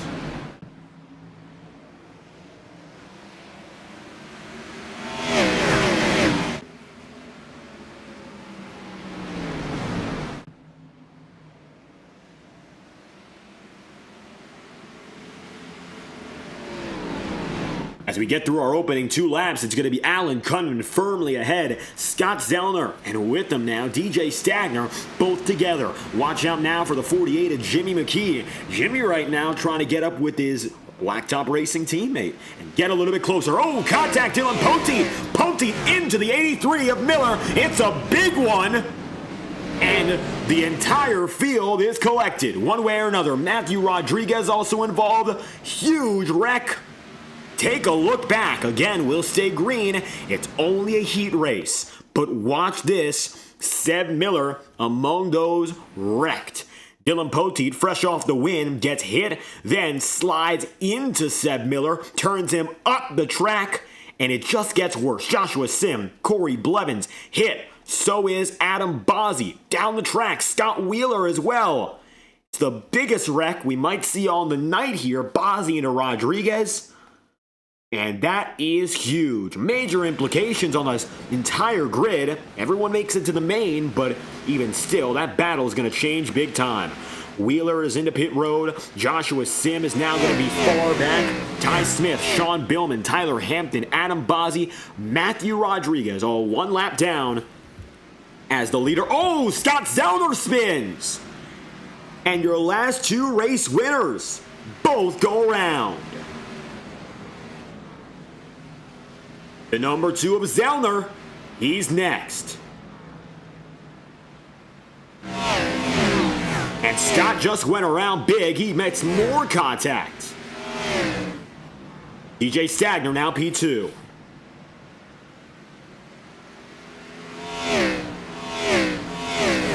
So it's going to be Stagner now running about a second back on Alan Kunman. 8 laps in out of 15. Coming across the line, it's still Alan. And it's all Allen now. He's got about a second of an advantage now compared to the number 64. DJ finding himself firmly equipped to keep it in the front row, but I don't think he's going to get anywhere further just on the basis of the early gap. That getaway from Kunman, that's the winner. I think frustratingly for Stagner means that he's going to relinquish the pole position and it's going to be all Allen. But at the same time, the inside is what gave DJ that trouble, and it might be better for him to go up to the top side here and try to not make the same mistake. All of a sudden now, that number 64 is weaving and bobbing out of corners, but he's firmly inside of the second spot. Jimmy McKee takes third. Lodato is now going to find himself the final man of the top 5. He's gone from 12th up to 5th, 17th to 6th to Jim Fott. Dawson Buchanan, 24th to 7th.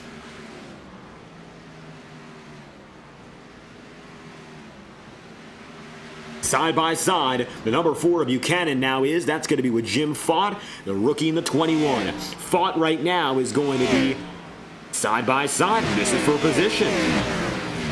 Looks like he'll get by. That's Dawson Buchanan getting up to 6th. 13 out of 15 coming to 2 laps to go now. Chad Winstead eyeing DJ Stagner. DJ falls out of 2nd. That gives Jimmy McKee P2. All of a sudden, DJ is slipping. Coming to 2 laps to go. The number 8 of Alan Kunman. He's got the race lead.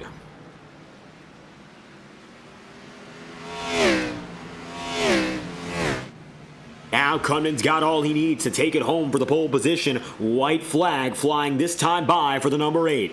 Kunman is led from the jump, 2nd in hot lap qualifying. And now you're seeing what happens here as Allen takes hold.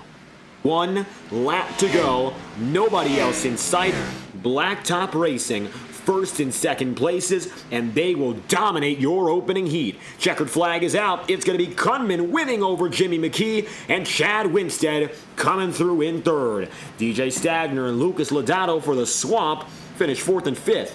Dawson Buchanan, then P6, getting ahead of Jim Fott as the entire field comes together. 17 will finish on the lead lap, the last of which being Sebastian Miller.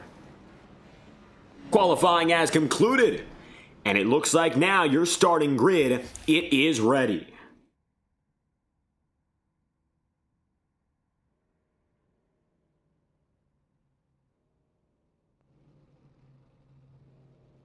Now, gridding coming to its close. We knew now that everyone made it into the qualifying lineup, but we've got the official order. So let's bring the field as one for 120 laps. To the inside of row number 1, of course, tonight, it's not going to be DJ Stagner, but instead your overall top driver, that is Alan Kunman. Kunman grabbing the pole position by winning the heat race, and he's got himself now on top over the rest of the field. You'll have Jimmy McKee in P2, Chad Winstead in 3rd, DJ Stagner's in 2nd, Lucas Lodato goes then just after him. Stagner is going to be 4th, Winstead P3, Lucas Lodato P5.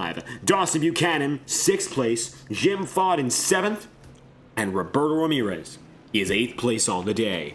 To start anyhow, Terry Brooks goes 9th, and you'll have Connor Holden rounding out the top 10. Colton Gardner is going to be 11th, Dylan Wedgwood is 12th, Corey Blevins is 13th, and Dylan Poteet is P14. 15th goes Scott Zellner, the 20-time race winner, looking for more, and Sebastian Miller is now 16th. Matt Muir, 17th place. Ty Smith, 18th. Joshua Sim, 19th. Scott Wheeler, then in 20th. Tyler Hampton, P21. Sean Billman, 22nd. 23rd place will be Adam Bozzi, with your 24th and final driver being Matthew Rodriguez, the last man on the circuit.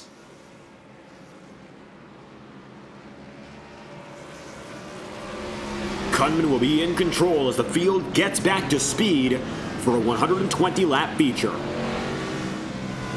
Seeing some control issues for some guys on the track tonight, so hopefully maybe less aggressive driving based on what we saw there in the heat coming off the corners. Rather tricky. Slippery exits, not a lot of banking. The Nashville Speedway is a challenge unlike NASCAR's current short tracks. It combines the speed and brings the distance of all those we have, but it's something unlike any other. Music City has a story to tell as Alan Kunman comes through the front straightaway. Welcome back to business in Nashville, Tennessee.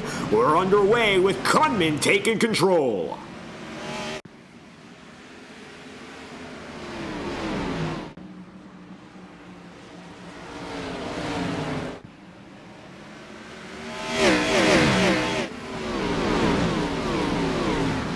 Allen gets through that opening lap, and he's got it out and in front and alone. Jimmy McKee is in second, DJ Stagner in third, Shad Winstead now P4, but only to be contested by Dawson Buchanan. Dawson gets by, slips, but saves it. Unfortunately for Buchanan, that sends him far down the order to 12th place and 13th now, but Dawson able to keep it together after some contact fighting with Winstead.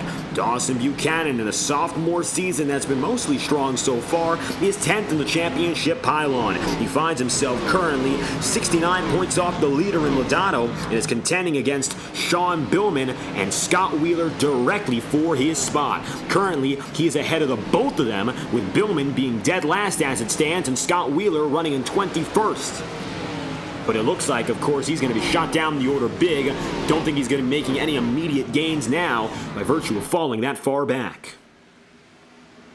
It'll be Jimmy McKee, though, all up and ahead. He's got the advantage at the front of the field. Alan Cummin is second. DJ Stagner now third. And while the teammates are still the leaders, of course, they swap positions.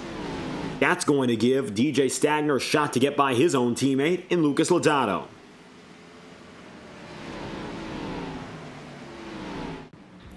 With Lucas now getting just ahead, only to fall back for DJ Stagner. We'll see if DJ's got the pace to catch up to the Blacktop duo. Sean Billman already going one lap down in these opening 6. He didn't get off the line strong, and you can see some of that front end scuffing.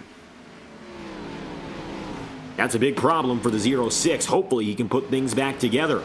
That Ford Mustang with some small troubles early, but they've compounded now to be the only guy one lap down. Buchanan slides again. He'll save it, but he falls even further back.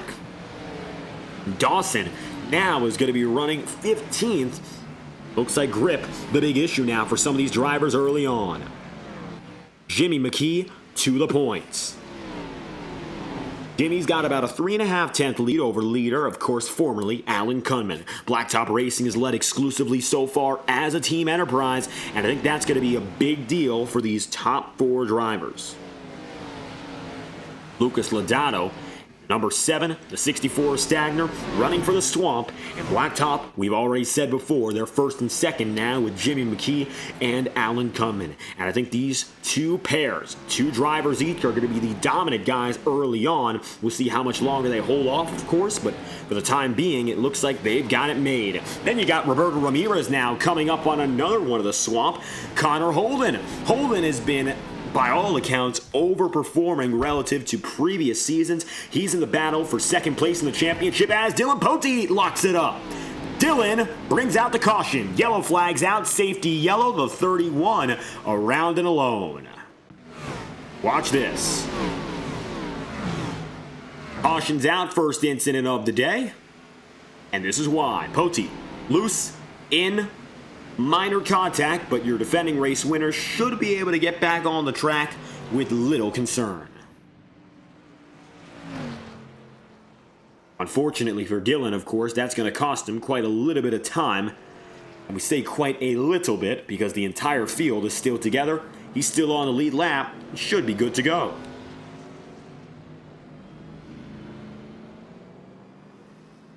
Jimmy McKee, 13 laps in out of 120, is your race leader. He got off the jump better than anyone else, and he's kept that top spot since.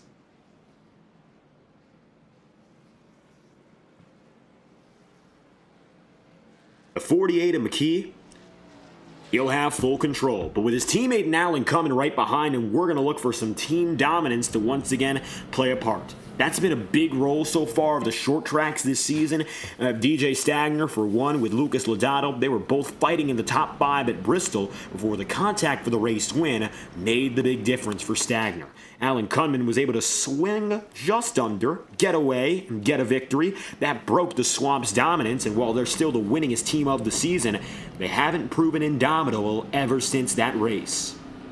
Lodato with 3 wins, of course, has a big buffer in the championship, and he has it over his own teammate in Holden. It's 1-2 in the title so far for Holden and Lodato, Lucas being the leading driver, and then you have Roberto Ramirez, who is just 2 points back. He's trying to get up to Connor. The top 3 drivers in points are mostly separated because Lucas is that far ahead. He's got 28 points, but between Connor Holden and Roberto Ramirez, the gap is only 2. Any race, any set of positions could be the differentiator. Right now, Holden has the advantage over who could be his championship rival, Ramirez, so far getting his best start to a season since season 14. Roberto up high.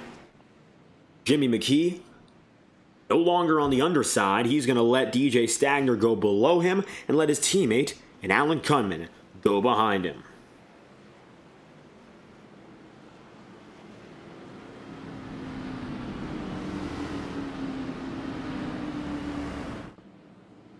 Coming to green next time by, the field gets put together for a restart at lap number 17. We'll have just over 100 laps remaining, and with how quick the Nashville Fairgrounds are, every lap is going to fly by. DJ's on the inside again, didn't grab the pole position overall.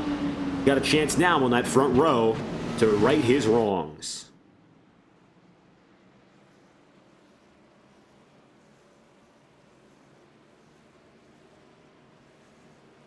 Side by side, the entire field goes. Looks like currently every driver on the lead lap, Sean Billman is the last of which. Dylan Poteet, after that contact, is now 22nd. Looks like he got scuffed up on the front, but everything else looks to be just fine. We'll see what Dylan can do now to get back up to the top of the board as he'll watch Jimmy McKee and DJ Stagner get back to business. Green flags out. To the inside, Stagner rolls. He's got Jimmy McKee just high. Side by side now for second. It looks like Stagner takes the inside, and redemption from the heat race. He's your leader. Kunman sees his teammate McKee go very high. Connor Holden slides, saves it only to go up the track. Cautions out. Big hit. Take a lap back and you'll see what happened. Second in the championship, Connor Holden. He goes up the track, and luckily it wasn't a full track blocker. That could have been real bad. Watch this. 3 wide. Play that back. Oh. We've seen this a lot this season with the Gen 6 package. Happens again. I don't think those two really made contact. And the server says yes, they did. Connor Holden goes around. Looks like he could have straightened it out. Zellner gets hit by Jim Fott. Holden hits the brakes, collects Connor. Of course, you saw there's Corey Blevins. And now Dylan Wedgwood gets by.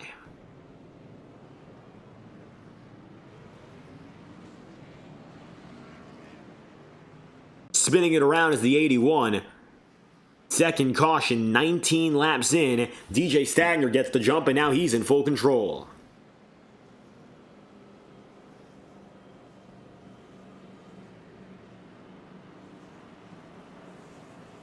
DJ's got the advantage now, and although he didn't have the control previously, he was still given a great position to get going and lead. So undeniably, you're going to watch out and see what's next. The big problem is, we don't quite know what is next. Will Stagner decide to take it to the low once again, or instead, will he have himself a good shot instead, of course, to go high? He's got both decisions to make. One he'll go for, one he will not. Checkered flag coming real soon. It's time. DJ Stagner low, as he was placed there before. This time it's his decision. It's going to be the Stagner machine, the number 64 with the advantage.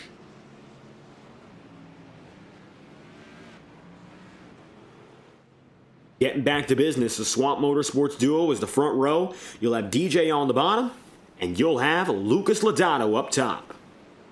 Getting back to work now, the 64 on the bottom, the number 7 up high. It'll be a restart at lap 22 with 99 laps remaining. Stagner and Lodato, winningest pair on the season, are getting back to work. Combined, they have a total of 4 wins 3 of which, of course, from Lucas Lodato, and the other one, Pocono Raceway, DJ Stagner. Lodato scoring a hat trick in the opening 4 races. The only interruption was his own teammates. And the Swamp is back on top. Let's see what they can do with this. Blacktop Racing's top 2 drivers in Jimmy McKee and Alan Cunman are now going to be running 5th. Of course, for Cunman, 4th for McKee, so they're still in the top 5 fight as well, but the leaders, as clear as day, are not going to be those 2 drivers. And instead, it's going to be the 64 and his teammate, the 7, DJ Stagner, gets things moving. It's restart number 2. DJ has the ball in his hand.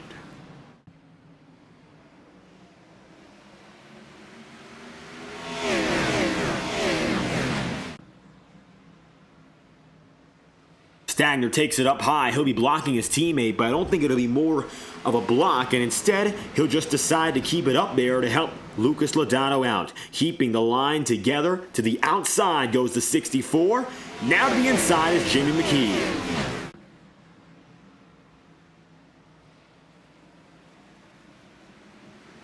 The 48 of McKee getting down to the low. Can't quite make it through, can't get a pass, and instead he'll get himself back in line. Chad Winstead's got 4th place, and Terry Brooks is going to be P5 here. Alan Cunman goes up top. Terry Brooks is one of those drivers who often overperforms relative to his averages at these short tracks. He got closest to a victory when Chad Winstead got his one and only, his championship winning season 17. Terry Brooks, that was at Bakersfield, California's Kern Raceway, finished 2nd and was only about a quarter of a second back on Winstead for the victory. Just barely got beat at the line. He got outraced there, but he put up a valiant fight, and the 23 still awaits that shot at a victory. Terry so far has been able to collect 1 podium on the season, his best finish to this point, and Terry, as it stands, is 16th in the championship standings. He's battling side by side now for Roberto Ramirez's spot. Ramirez is looking for 6th.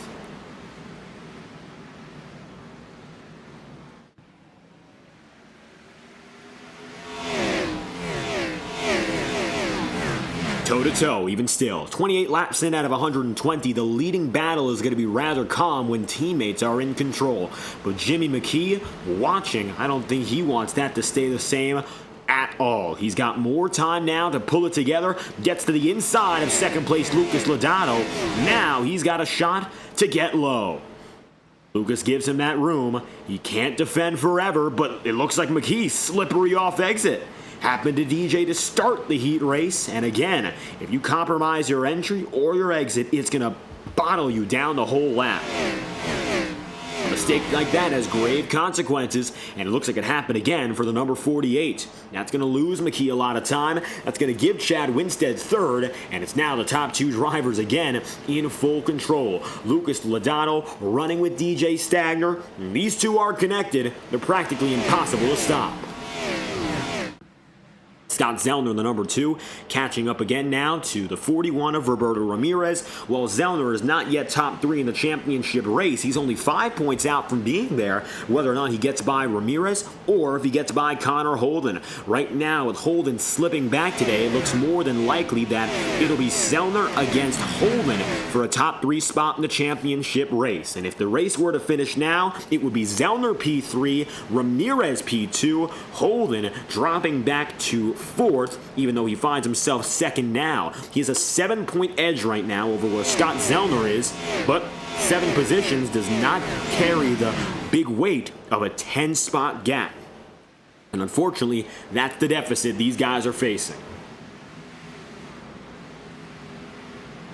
34 out of 120, toe-to-toe. Scott Zellner still with Roberto Ramirez here. Watch out for Seb Miller, 16th to 9th. He's right there. Another one of the Swamp Motorsport guys. While his teammates lead, Miller is fighting up the mid-pack.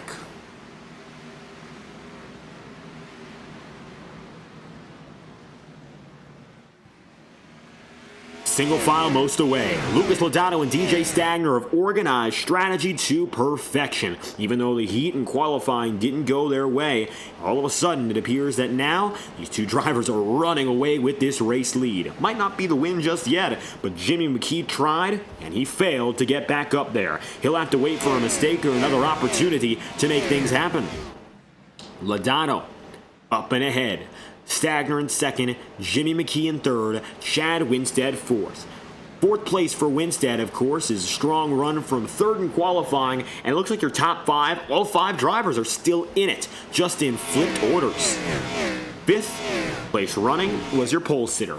That is Alan Kunman. Third place in qualifying is, of course, now Chad Winstead running in fourth. Jimmy McKee second to third, fourth to second for Stagner, fifth to first for Lucas Lodato. So far, almost a perfect inverse of where qualifying had them to begin with. And the rest of the field, a little bit more unpredictable. Biggest mover in the top 15 will be 20th up to 11th, plus 9. That is Scott Wheeler. And in the top 10, biggest mover is 15th to 7th or 16th to 9th. It looks like officially it's plus 8 for Scott Zellner, plus 7 for Sebastian Miller.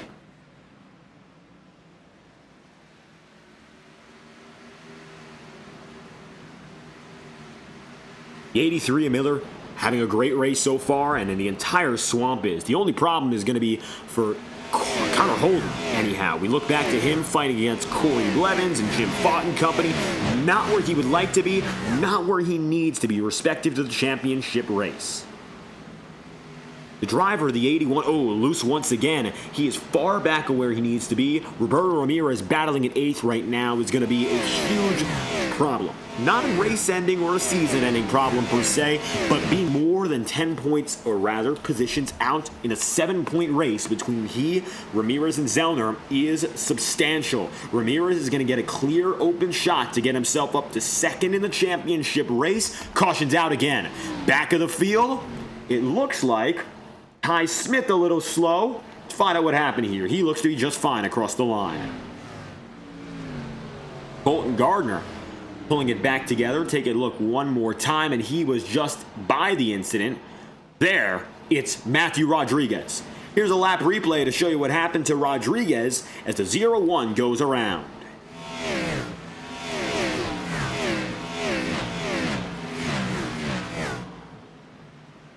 Rodriguez was alone, caught up to Dylan Wedgwood, got to his back end, but loose out of the corner by himself.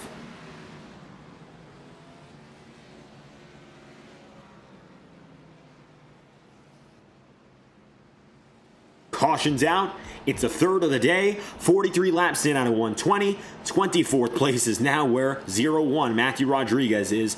Now your leaders head to pit road. Watch the pit exit race here as your top two drivers for the swamp come together again. They've been up in front for the better part of this opening 44-lap stint. And Lodato will beat out Stagner, will beat out Jimmy McKee, Chad Winstead, and Alan Kunman. The big two pairs and Winstead come out together, the same top 5 as before. And while Stagner's not the leader, his teammate is.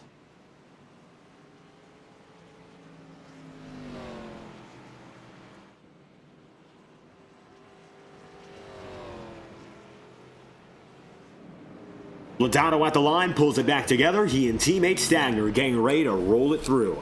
Weather conditions won't change all too much. As we mentioned early on, they'll be pretty set in stone. Eastbound winds, slightly higher relative humidity, but a track temperature that's gotten lower, down to 80 degrees Fahrenheit from an ambient temp of 75. The track is cool. And it looks like it's going to get maybe a little bit cooler as the race progresses.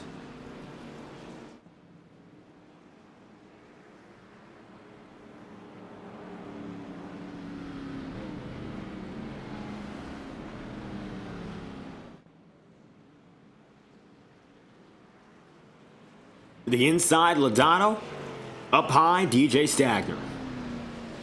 The field gets settled in for what is now going to be another restart at lap 47 here. Pit cycle, first of the day, might be our first of 2 pit stops. If we have another set of yellow flags, some 40 laps down the line, expect the field to come in again, but that might also suffice as the only pit stop on the day if we go green. Three-time winner Logano has the advantage.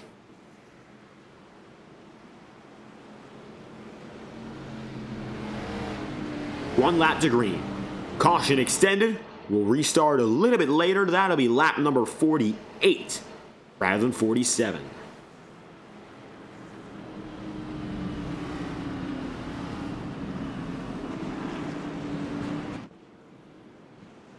Checkered flag is set to get back at it. Of course, lap 120 still the goal. Just over 80 laps remaining as it stands.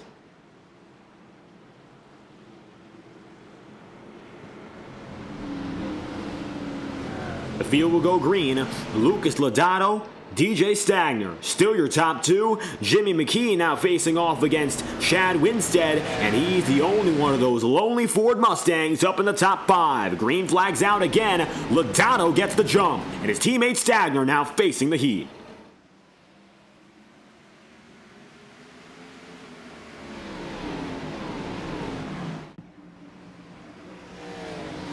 While Lucas is going to get a much better jump now, DJ Stagner gets felling into the wayside. Seth Miller gets turned. Miller spinning, cautions out, and a big wreck behind. Watch this. Miller turned off Terry Brooks. Scott Zellner goes to the inside. The 41 of Roberto Ramirez ends up drifting up, and just like Holden, he too is involved in a wreck.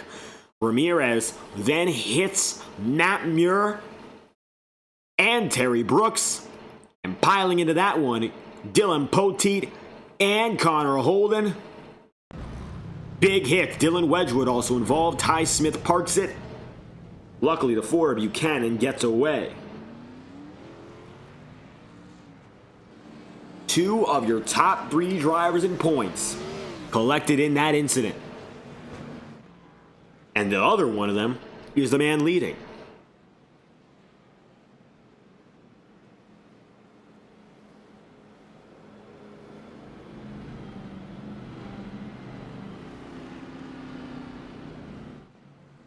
Lucas Lodato once again gets away from that one, but a huge incident. Now Terry Brooks is among those heading to pit road to service very evident damage.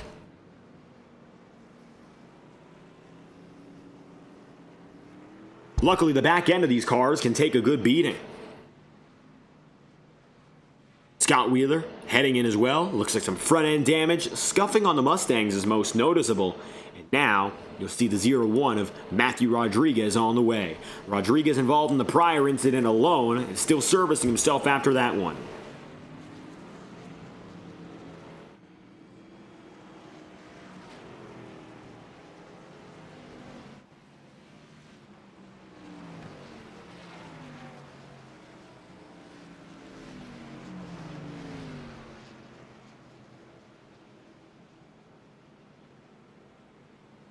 Lucas Lodato with the edge. We're coming close now to halfway.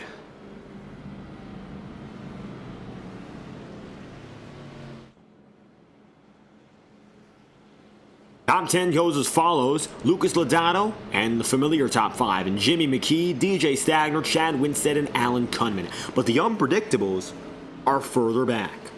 13th to 6th, that's going to be Corey Blevins, a former short track winner. 21st to 7th, Tyler Hampton.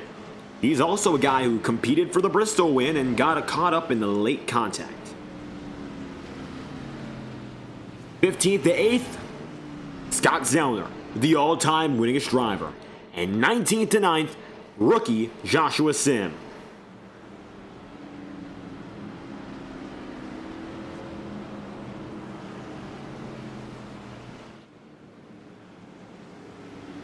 Top 10 is finished out by Jim Fott, which means both of those Hoosiers, the 21 and the 5, are together as Hoosier Buckeye Racing, led by Hampton, and of course Jim Fott coming along as an extension to the team.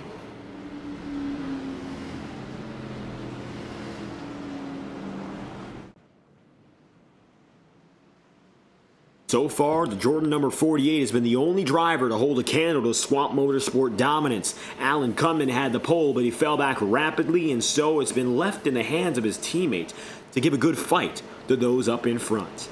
See now what Jimmy McKee can do all over again. He's got the call on the high side. Low is still Lodato, and he'll bring his teammate Stagner with him.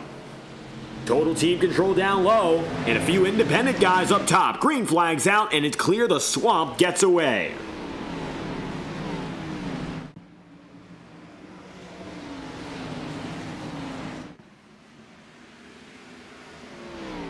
And more particularly, Lucas Lodato is a rocket ship off these restarts. He is unbelievable right now. Jimmy McKee right now finds himself up into second place, and it looks like now DJ Stagner finds himself P4.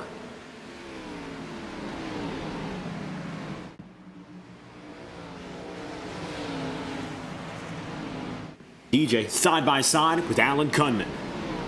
Let's see what happens now for the Kunman machine as he gets up to the higher side of the circuit. Fourth place right now, and he's going up against DJ Stagner directly. Stagner hasn't been the strongest off the restarts when anyone else is in control. It proves, again, track position is oh so important in a race like this. If you don't have it, you won't have anything. That's why DJ's drifting back. Even starting behind Alan Kunman on that heat sent him back rapidly. When he is the leader, he gets himself up in front.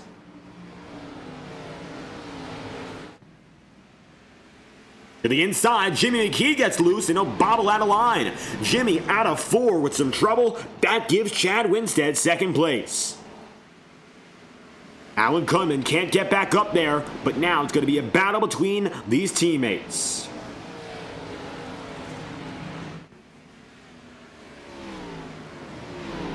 Lucas Lodato further and further getting away as we now get toward the halfway points.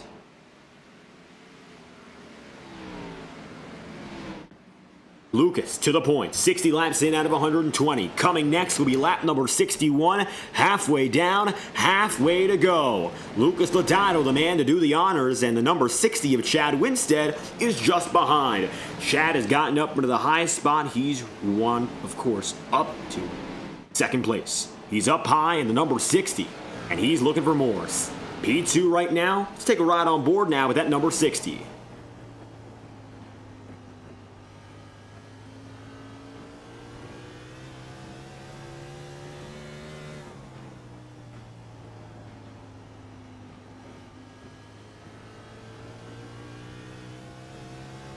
And with some driver telemetry, you'll see exactly what he's doing inside the cockpit.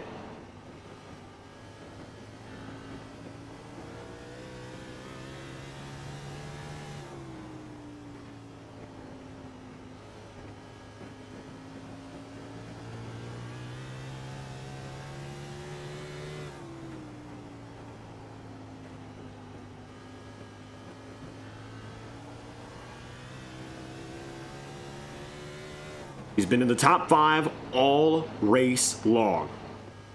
Chad Winstead now trying to get up to the leading and dominant man of the day, Lucas Lodato. Won't be easy, but he's slowly but surely climbing in.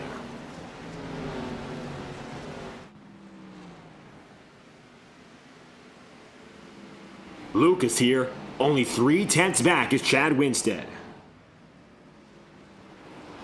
The gap between these guys is minimal. The number 48 of Jimmy McKee has himself just a second behind. Less than halfway now, Alan Kunman, Jimmy McKee getting closer.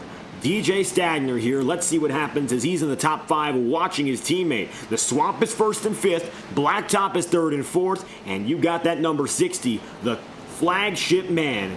Previously an independent driver, and now Winstead's got himself some manufacturer backing from Queen City Racing. And right now, as their top guy on the field, he is eyeing in Lucas Lodato.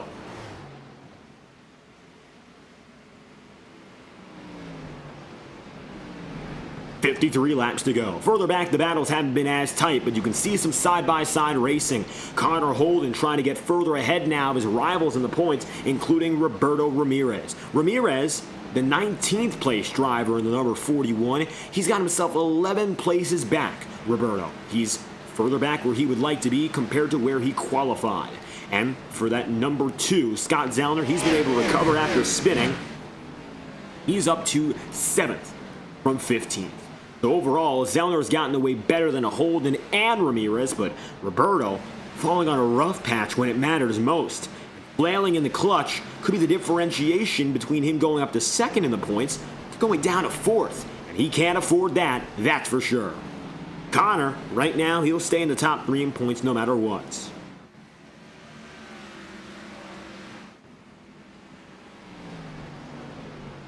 Number 7 of Lucas Lodato hangs tight.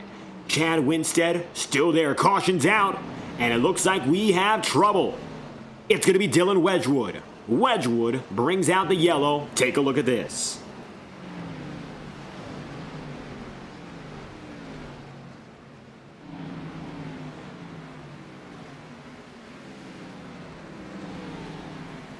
Dylan headed to the inside. Matthew Rodriguez is right there. And again, snap loose off exit. That's what happens. Dylan Wedgwood destroyed. At least on the front end. He should be able to recover, but it's going to send him back to pit road most likely.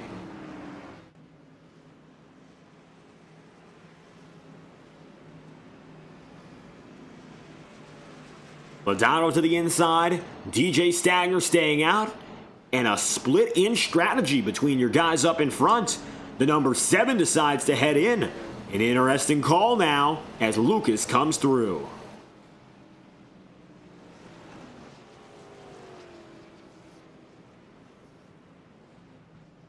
Lucas wins the race off pit road. Behind him will be Chad Winstead, Jimmy McKee, and Alan Kunman. Tyler Hampton stays out. He's second overall. It looks like McKee beats out Alan Kunman. Chad Winstead is now back on the way. But as you can see, there's a buffer. 9 drivers stay out from Stagner down. 8 officially. Lucas Lodato is the first driver on new rubber. Jim Fott is the final driver on the old tire.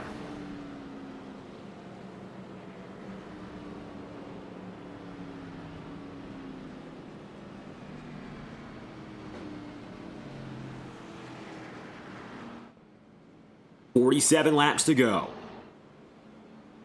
Shelly Babinchak in the chat room, thank you for stopping by and taking a look right now.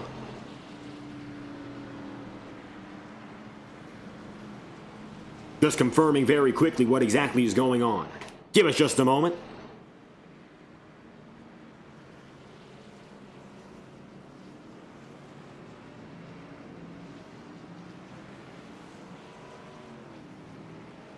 And we're ready to get back at it again. 46 laps to go, this time by.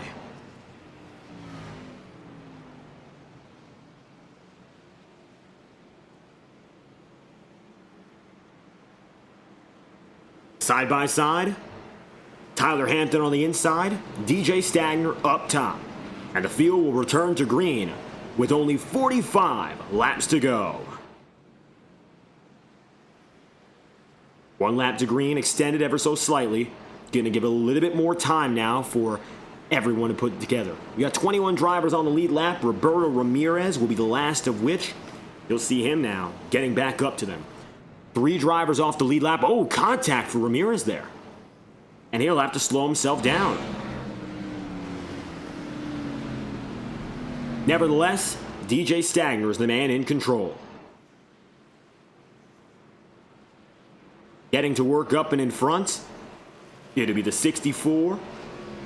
His teammate Lucas Lodato is now on an alternate strategy. We're going to see which of them gets away with this.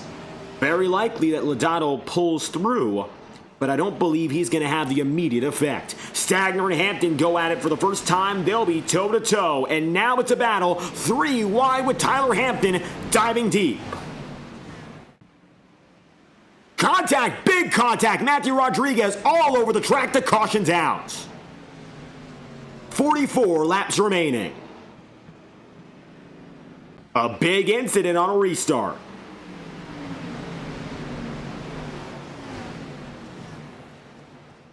Drifting up the track, Lodato, Rodriguez into the wall, then hitting Scott Zellner.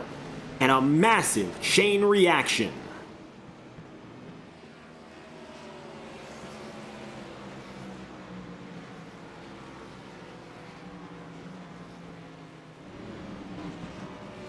The field assembled again.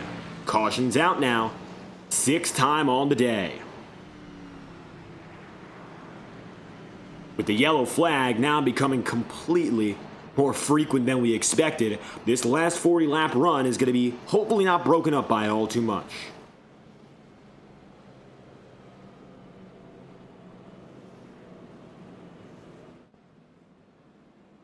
"42 laps to go. It'll be Stagner, Hampton, Dawson, Buchanan, and Matt Muir. Matt was involved in a pretty brutal accident during the first half. He was able to put himself together well. In the next coming laps, it took him about 40 to get to this point. But it looks like the 70, despite spinning early, is back in position.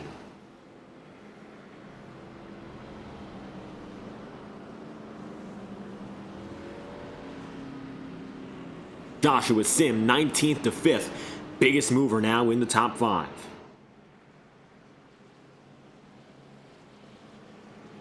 "41 laps to go. Less than 40 when we head back at it. DJ Stagner's led a majority of this race. So far, 22 of 80. He's got the most of anyone up in front. He, Lucas Lodato, Kunman, and, of course, Jimmy McKee, the big 4 of the day. Still, mathematically, DJ has a chance to lead more than half of these laps. If he leads the remaining 40, he'll be able to do so outright. 1 to green again.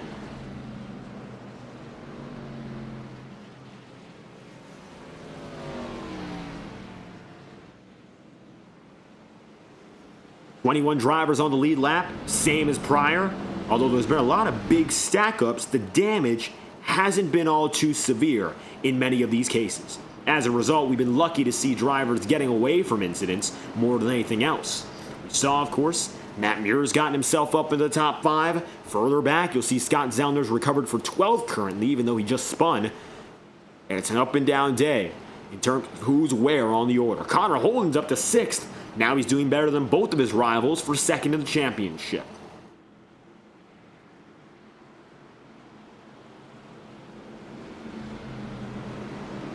"38 laps to go. We head green. Stagner's in control. Hampton again is the second man. He didn't make much of it last time by, but I think he'll do a lot better now with that expertise.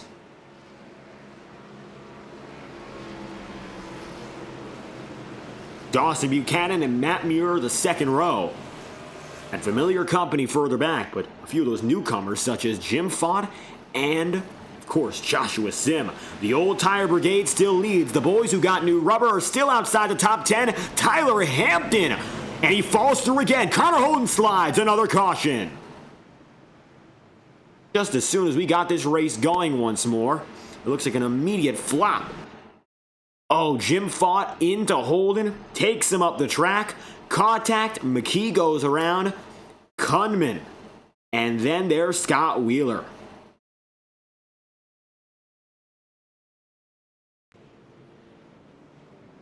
.48 of Jamie McKee, also involved. 37 to go. One more time. Look at it from the number 48 of McKee, who's been running majority of the day top 5. Take a look on board with him at the time of the wreck. Spun around and caught up. Nowhere you could go with that one. Unfortunately, McKee's going to find himself damaged. He's played a mostly clean green race in these first 80-plus laps. One mistake catches up to him.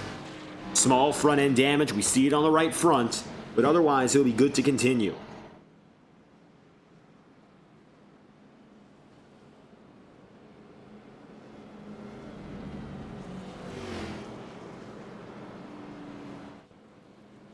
.36 laps remaining on the day. DJ Stagner has proven dominant with his team at Swamp Motorsports. Dawson Buchanan hasn't been dominant, but he hasn't been too far off. Qualified in the top 10, almost got himself up into the top 5. But even then, he hasn't shown many flashes of brilliance so far. The number 4 Buchanan, he was as low as 20th, and this is the highest spot he's been in on the day. It's been a day of ups and downs, and to get himself here, taken quite a lot of effort. But he'll start as the second man, and while Hampton wasn't able to make much of it twice, a new driver could bring some fresh blood into the fight for the race win. Wouldn't be surprised if Buchanan is the man to do so. He's a feisty driver. He won the Wednesday Night Dash Championship and Stadium Scene TV's Tour just the day prior, of course. Wednesday nights he runs and he is dominant. The Thursdays, he's been strong, but not as strong, shall we say. It's just a more competitive feel of what we've seen. But he has the potential to win.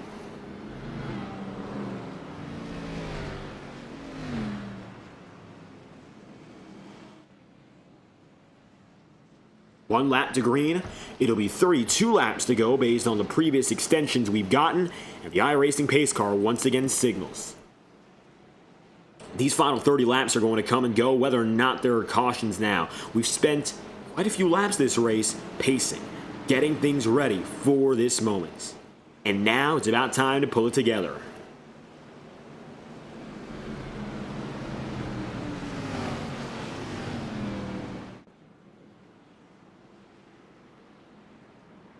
Matthew Rodriguez to the inside. He'll be taking it to the end of line here with some damage. That'll put Rodriguez now just outside the top 15. He'll be scored in 17th as it stands. Alan Kunman gets around him. That's the number 8 to the high side.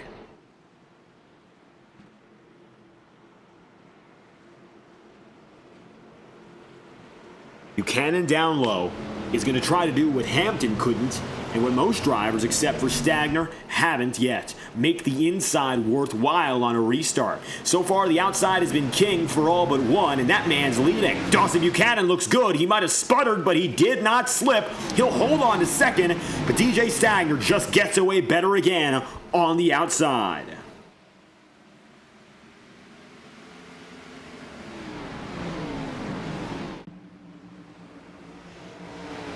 "32 laps to go. Joshua Sim is going to be third place here. The 51 to the highest spot he's been in all night long as well. Talk about some up and up days. 19th to 3rd for Joshua Sim. He's gained more than 15 positions to be here now. And while so far his racing season has been mired by misfortune, he's looking to right the wrongs with 30 laps to go on the clock. Chad Winstead to the top 5. He's been battered but not bruised fully. And Tyler Hampton, for what it's worth, he might have not done well as the second man on a restart, but he's in that top 5 fight.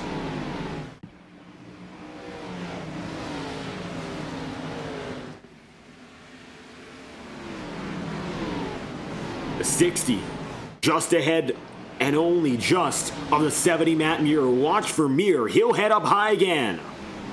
That's trying to make something happen, but he doesn't have the run. Now Joshua Sim's going to block him.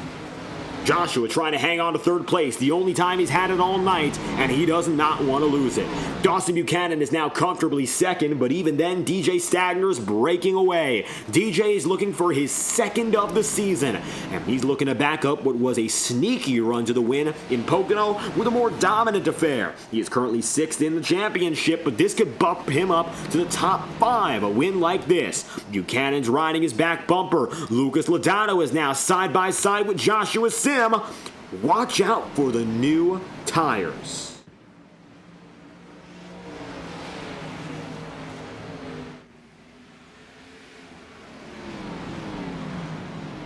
Lucas Lodano up to 4th place. Let's talk about those tire stint numbers because they're going to come into full effect right now. Looking at our stint times, it's going to be very different. And some key differences is Buchanan and Stagner are on a 51-lap run. Chad Winstead and Lucas Lodano, they're now on 23-lap runs. Caution's out, 25 to go. Back of the field, Alan Kunman getting back with them. The yellow flag is out. Looks like Poteet riding with some damage here, and we're taking it back to see what exactly happened.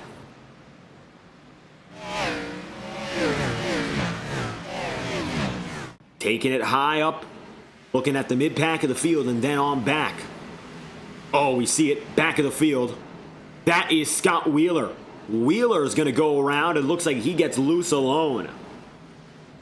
Another instance of drivers coming off the corner, snapping loose and just not being able to recover. Been the plague of the day so far. Hit by Connor Holden as well. That's Ty Smith, the 18. Smith and Wheeler make contact. The 97 falls back again. You'll head to pit road. With 22 laps to go, DJ Stagner stays out in track, as does the remainder of your top three. With 22 laps remaining this time by, we'd like to thank our friends at iRacing Motorsport Simulations. Of course, leading the sim racing game for more than 16 years. Visit iRacing.com today to learn more about how to register and start your sim racing career as well. And you too could be featured live on FTN Broadcasting. We'll return right after this. You're watching coverage of the Nashville Fairgrounds in the Westlake Royal Building Products Premier Series. Stay tuned as we'll return after the following message. Racing isn't easy, but experiencing it is. iRacing puts you in the driver's seat with the industry's leading sim racing game. Drive on laser scan replicas of the greatest racing circuits from around the world. Go head to head against other drivers chosen by skill-based matchmaking to ensure competitive racing at every level. Compete across all your favorite series. In officially licensed cars, engineered to deliver the most accurate driving experience possible.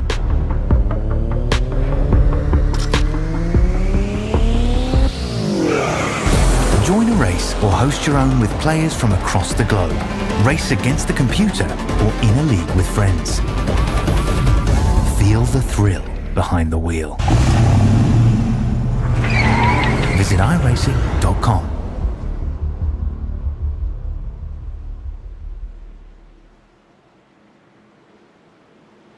Only 20 laps. That's the difference now between victory lane. Going home. DJ Stagner's been dominant for this second half, but now he's got Lucas Lodato as his backup man. I don't think that'll spell well for DJ because, again, Lucas has newer tire. Green flags out, Stagner unfazed, and he'll get ahead of both Winstead and Lodato with ease. Watch on board now with third place Swamp Motorsport teammate Lucas Lodato.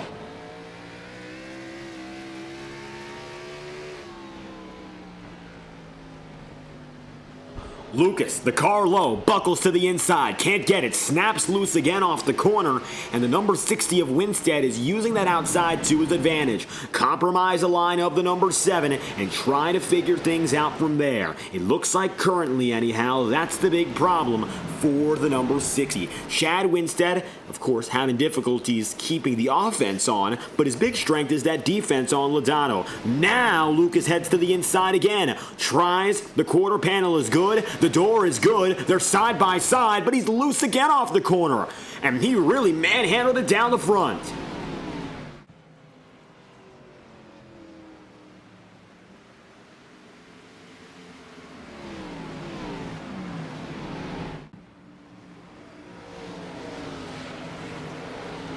Lucas Lodato now still is behind. Third place. Chad Winstead's been doing a great job on this defensive today, and it looks like, even though he's not getting the speed back up to Stagner, he could settle for second place and do so with confidence. I don't think DJ Stagner or Chad Winstead both are the type to settle, so for Winstead to let this battle come to pass, very unlikely. Again, he's got younger rubber, about a 30-lap younger stint, and he's still getting outpaced by DJ ahead of him. That's the shock.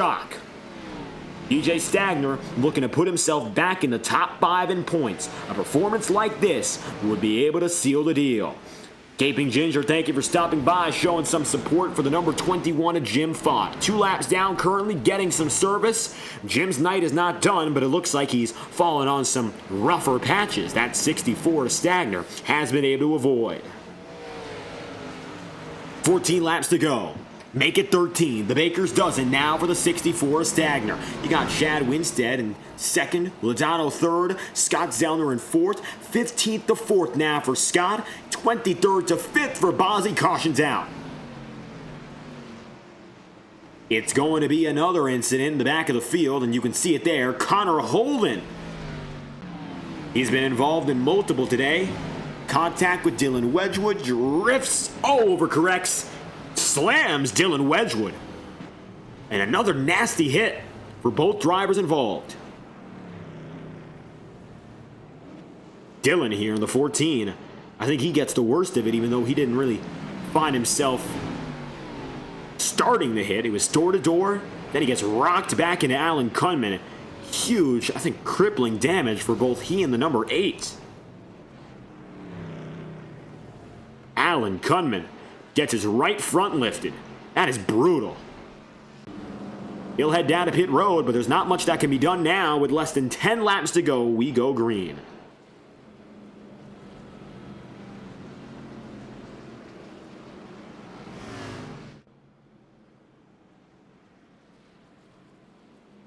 Coming to 10 laps remaining, DJ Stagner is your leader.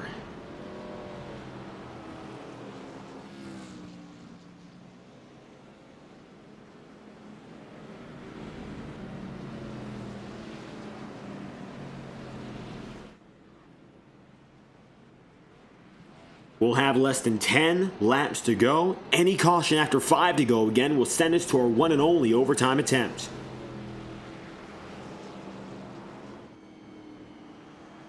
.64 for the Swamp has been indomitable. Led now 53 laps, most of which coming consecutively, and mathematically speaking, he still has that chance of leading more than half. 63 he'd end up with if he finishes this race with every remaining lap as his.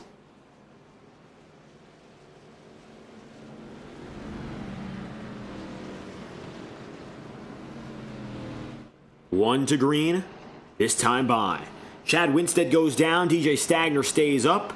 We're likely going to get another extension to bring the field to only 8 laps to go and restart at 7.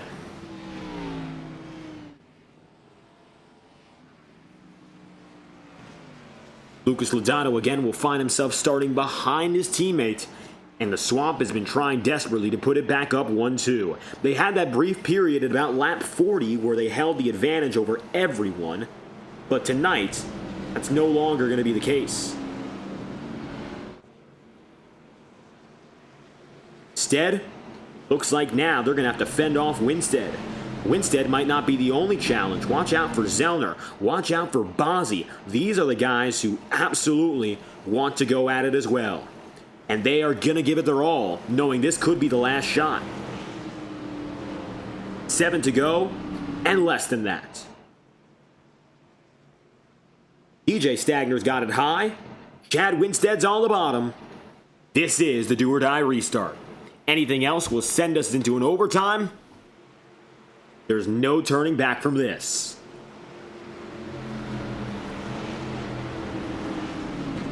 iRacing pace car steps down low, and the field is ready to get rumbling. Chad Winstead hasn't gotten much success off the line before, and it looks like again DJ Stagner will outclass him. Green flags out, 7 to go. It's going to be all Stagner through 1 and 2.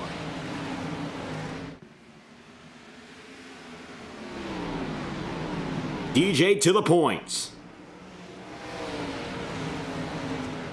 Number 7 now. That's going to be Lucas Lodano. He's gotten it up there into P2. That's going to send Chad Winstead back. He got loose off the corner. He'll lose his ground. It's going to be now P3 for the number 60. Third place for Winstead, the lowest he's run in the last 25 laps. Lodano all of a sudden uncaged to go after his teammate. 5 laps remaining. It's the Swamp on Swamp for the big win at the fairgrounds. Shades of Darrell Waltrip and Neil Bonnet in 1984. Now the teammates are the only competition left.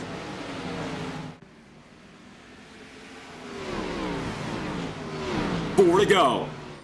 Lodano's been able to get under the door frame, but he hasn't been able to stick it much deeper than that. Lunging it into the corners is all he can do. DJ has controlled the racing line with eloquence. And of course for Winstead now, he just wants to get back second. That's going to leave Lodano distracted. He'll drive in, he'll defend on Winstead, but it'll compromise his line again to go for the lead. 3 laps to go. Coming to now only 2. 1 to the inside. That's the damaged Alan Kunman. Stagner only has now 2 more laps to seal the deal and collect victory.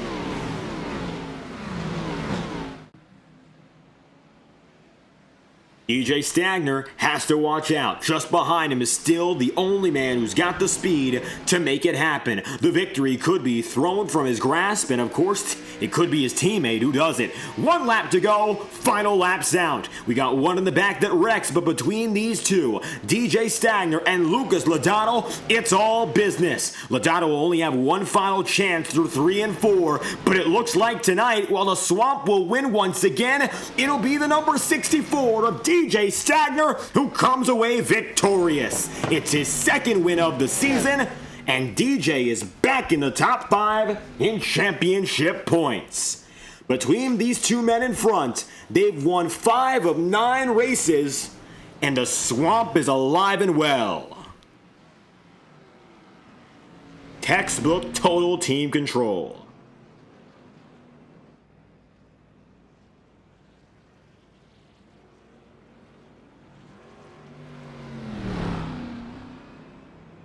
Looks like tonight a double celebration from the two teammates who get up on the podium. Now DJ burns it down.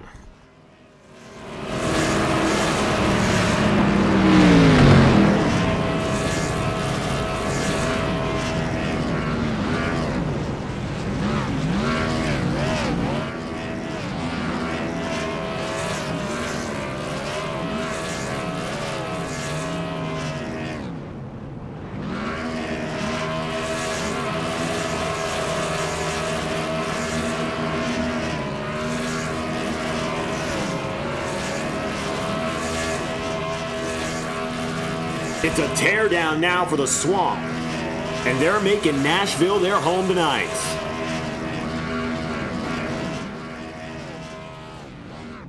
Emphasis on that man, DJ Stagner. What a ride he's gone through. 63 laps led on the day for your winning man, and as the celebration becomes even more extreme, DJ puts it, at least briefly, to rest.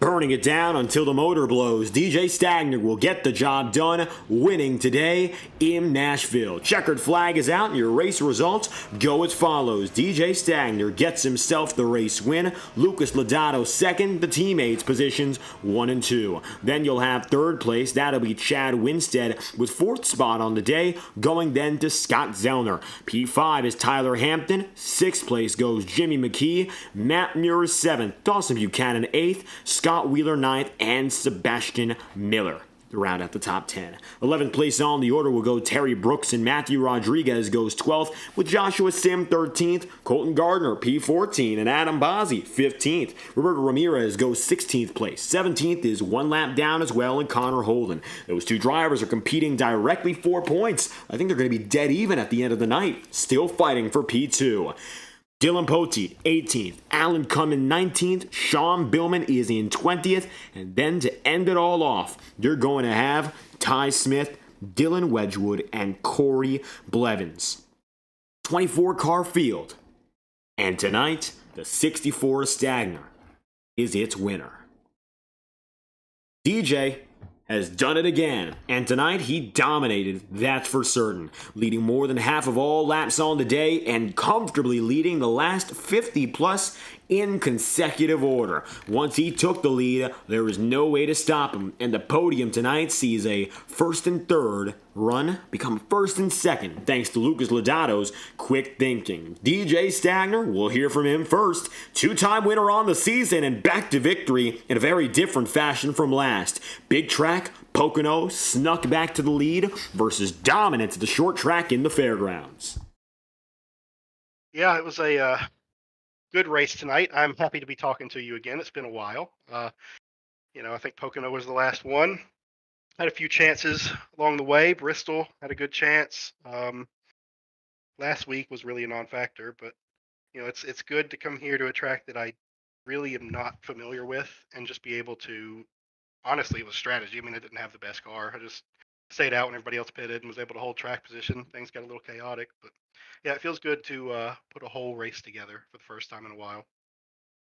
In completing the bigger picture, you mentioned previous short track runs. We knew you'd be one of the strongest drivers coming in. You proved it in hot lap qualifying, but one first thing was you faltered a little bit more in the heat maybe than you would have liked. Yeah, I mean that was my first time going more than 3 laps on a run, and I was not prepared for how bad the rear tires would spin and heat up, and it was pretty rough, honestly. That kind of caught me off guard. And I'm thankful that we had the heat because without that, I would have been in trouble. So, it was just a slight driving style adjustment, back off a little bit on the throttle usage, and took care of itself. And from there on out, of course, the adjustments that you made, particularly for the second half of this race, were just about as perfect as it got. Leading more than 60 laps on the day, and the second half was really all yours. Were you at all concerned about the drivers behind you there?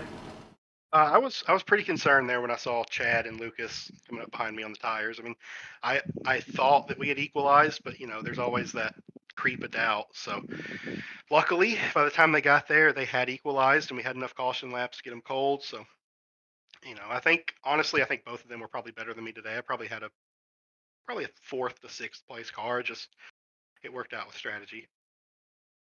It looks like everything working out just the way you need it to return to victory lane, DJ. Now, you're still comfortably up in the fight for points. You and Swamp Motorsports, of course, still keeping things strong. 3 drivers, top 5 in the championship running now. Up next on the calendar, well, we don't know the track specifically. Oh, it's a doubleheader.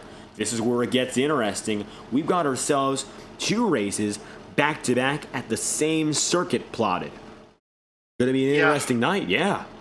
It is. I actually don't know that I've ever been able to run a doubleheader in Highline. I think for whatever reason, I've always been absent that week, and hopefully that doesn't continue, and I'll be there this week, because that's kind of an interesting concept. I mean, it's 2 completely different races. If you're having a bad night in the first 30 minutes, just hang on for a minute, and you never know what you might get. So, looking forward to it. We're looking forward to, of course, seeing that experiment come to pass. But tonight, simple short track racing, and DJ Stagner, you excel. Any final comments you'd like to send out? The floor is yours. Yeah, we had a QR code on our cars this evening, and it directs folks to the Swamp Motorsports Twitter page. And if you click on that link, it's actually a video of Connor Holden singing karaoke with a cowboy hat on. So that was, I thought that was a good touch. And then we showed up here tonight, and you got these billboards all in turn 1 for Miss Carey's karaoke or whatever. And it's just like, actually, I think it was Miss Kelly's. I apologize to Miss Kelly. Miss Kelly's karaoke. And it's just like, they ain't got nothing on the cat's meow. So, like, I don't even know why they're spending their hard-earned money advertising at Nashville. I mean, they ain't got nothing on the cat's meow. So just click on that link. Go watch Connor sing karaoke. It's really funny. Well, DJ Stagner, tonight the Swamp gets it done in full force. P1, P2, and you once again lead that podium picture. Thank you again for your time. All right, thank you. Stagner on the move. We'll speak to the man who finishes second today. DJ, of course, more familiar with getting those victories and fighting for them. Lucas Lodato, familiar with podiums and victories. And tonight, while DJ, of course, led 63, Lucas led the second most at 41. The Swamp led more than 100 laps on a night that was really controlled by both you and your teammate. Yeah, it was a really good night. I had to buy the track when we got it on the randomizer. I'm happy with how it came out. Obviously, with second place behind the teammate is always great. But yeah, just again, I think I say this every time I get an interview, but I'm just happy to keep stacking the points and continue on having good races and just continuing on our positive momentum. I think that this sort of track where you really need to be careful off the corners with the acceleration, just how much horsepower this package has, it was something that sort of benefited my style to where I feel like I could be pretty good with feeding the throttle improperly, and if I do get it out of shape, just saving it. I think on the last couple laps there, I nearly junked it in front of the field, but yeah, so it sort of fit my style. I think that it was a tough track, definitely, for sure. I'm not going to say it was easy because it wasn't, but it was a good night for us. And a lot of those early successes came through the heat race, where you went from 12th in hot lap qualifying to P5 by avoiding a big-time amount of wrecks. And that, of course, set you up well for the rest of the night. How important do you feel that heat race was? Very, very, very, very. I think I just, honestly, I think I just got pretty lucky with the avoidance there. I did get hit during it, in that heat race wreck, but it was just lucky for me that I was able to skate away and get past a couple guys that had more damage than me.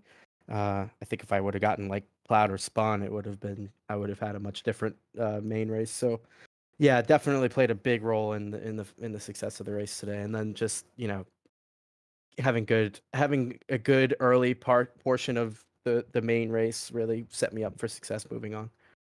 And I think the theme of the season, and especially when you look at those top guys in the points, teamwork has been everything. Now, you and DJ split the strategy. And admittedly, from the broadcast booth, we were surprised you and Winstead with new rubber couldn't get back. Cautions made the difference there, but the Swamp Motorsports crew has been firing off all cylinders in getting up front and staying up front. I think that was the case today, even though you guys split it a little. Yeah, I think that it ended up playing out really well that we split the strategy. I wouldn't say that we necessarily planned it or anything. I just felt like it was time to get tires. I didn't want to leave them in the pits, and especially if there was still another set down there. I didn't think we were going to need them, but even after taking that second set extra that DJ didn't take, there still would have been another one down there if I felt it was necessary. So, yeah, I feel like it was more heat related than tires, like wear wise. So all those caution laps really did play into DJ's hand, but he maintained the restarts and did the job properly, and that was what was most important. I think overall throughout the race, like, me and him obviously were in the same voice together, and I think that, like, in the early stages of the race when I got to the lead, he sort of let me have it at that point just because I had a better car. But I think towards the end, I was really worried about Chad behind and just not losing the top three finish, and I had ended up getting up to second with that final restart, just got a better jump than I did in the restart before that. And it just allowed me to sort of, I really honestly didn't even really want to pass DJ. I wasn't going to, unless if he made a mistake.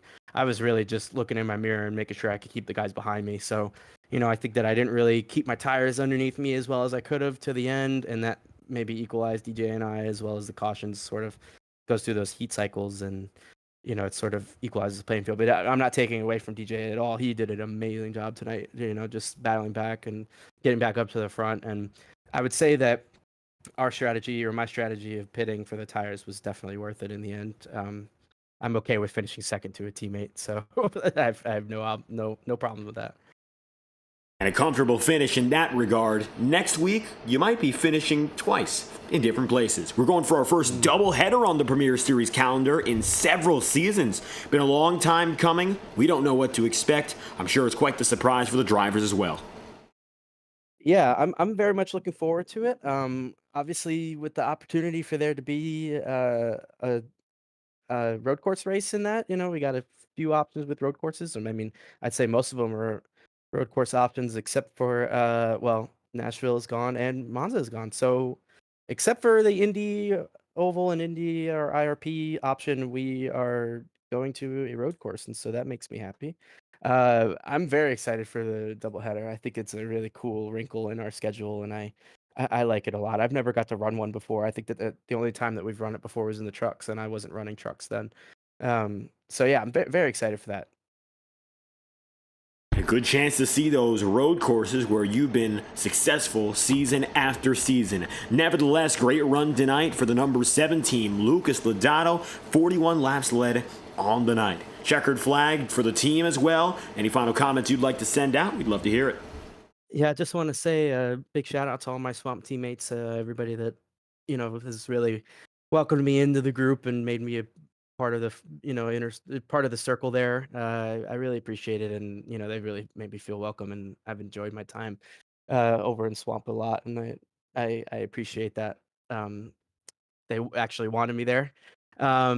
I do want to say that we were running our Cats Meow karaoke cars. If you scan the QR code either on the hood of DJ's car or on the back of basically the rest of the Swamp cars, you could go ahead and take a look at an amazing video of Mr. Connor Holden singing at the Cats Meow. Much better than Miss Kelly's karaoke. For some reason, they were plastering their stupid signs all over the racetrack, but we had to come in and show up with the superior karaoke bar. So. Well, Lucas Lodano, again as strong as they come, the number 7 team, podium finishing, and 41 laps led. Thank you again for your time. Thank you very much, David. Have a great night. With Lodano on the way, even though he wasn't a member of the Swamp Dominance, Chad Winstead, he didn't lead a lap, but he kept them honest until the very end. Winstead, 3rd place tonight, as close as anyone can get to the teammates up in front, and a real shot maybe for 2nd. You fought till the very end there, Chad. How was it out there in Nashville? Oh, it was great. It was a really fun track with these cars and this package, and I was having a great time. Just wish we could have had some green flag racing like usual. Felt like I would have had a pretty good shot there at the end if we could have gotten those last 30, 40 laps to run green. And the difference maker, of course, the cautions tonight. You feel you had a stronger long run car than what we saw? I think so.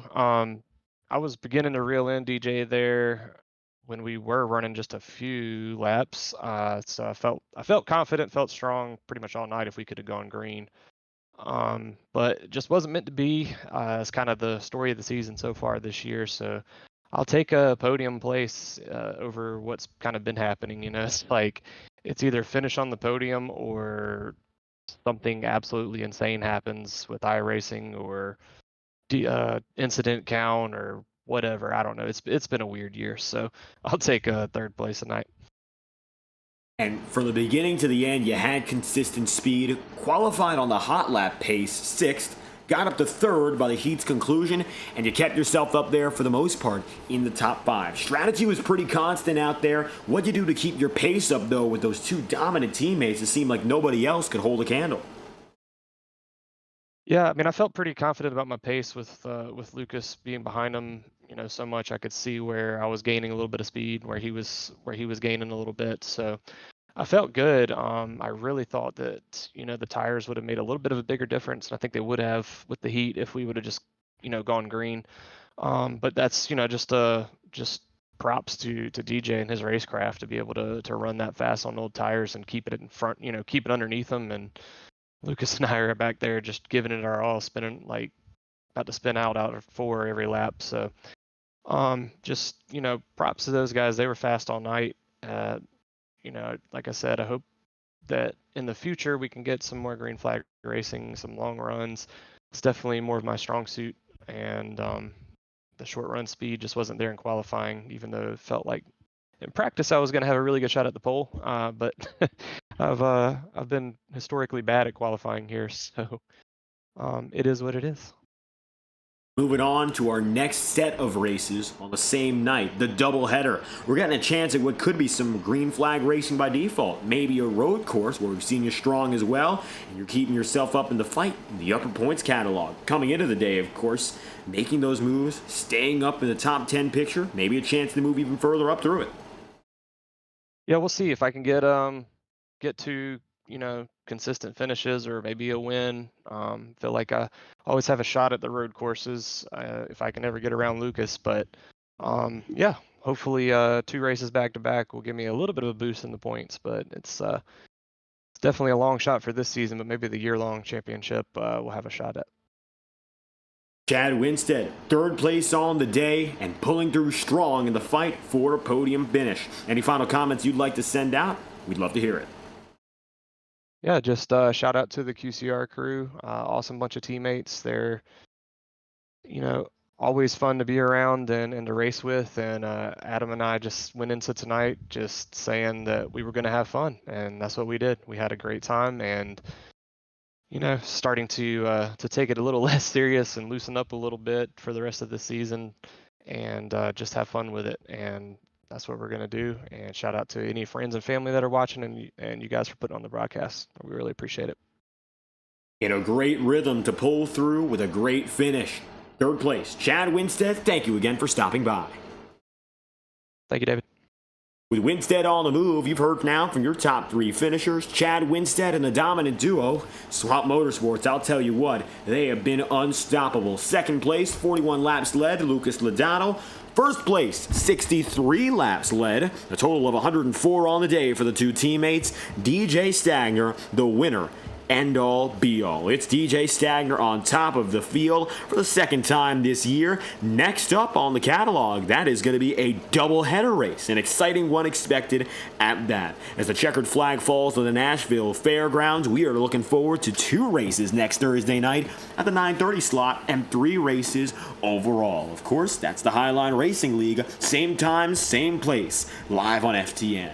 Thank you for watching tonight's coverage of the Westlake Royal Building Products Premier Series and race number 8 at the Fairgrounds. I've been your host, David Kreutz, commentating and producing. If you enjoyed, make sure to leave a like on the stream and subscribe to the channel. Your support is always sincerely appreciated.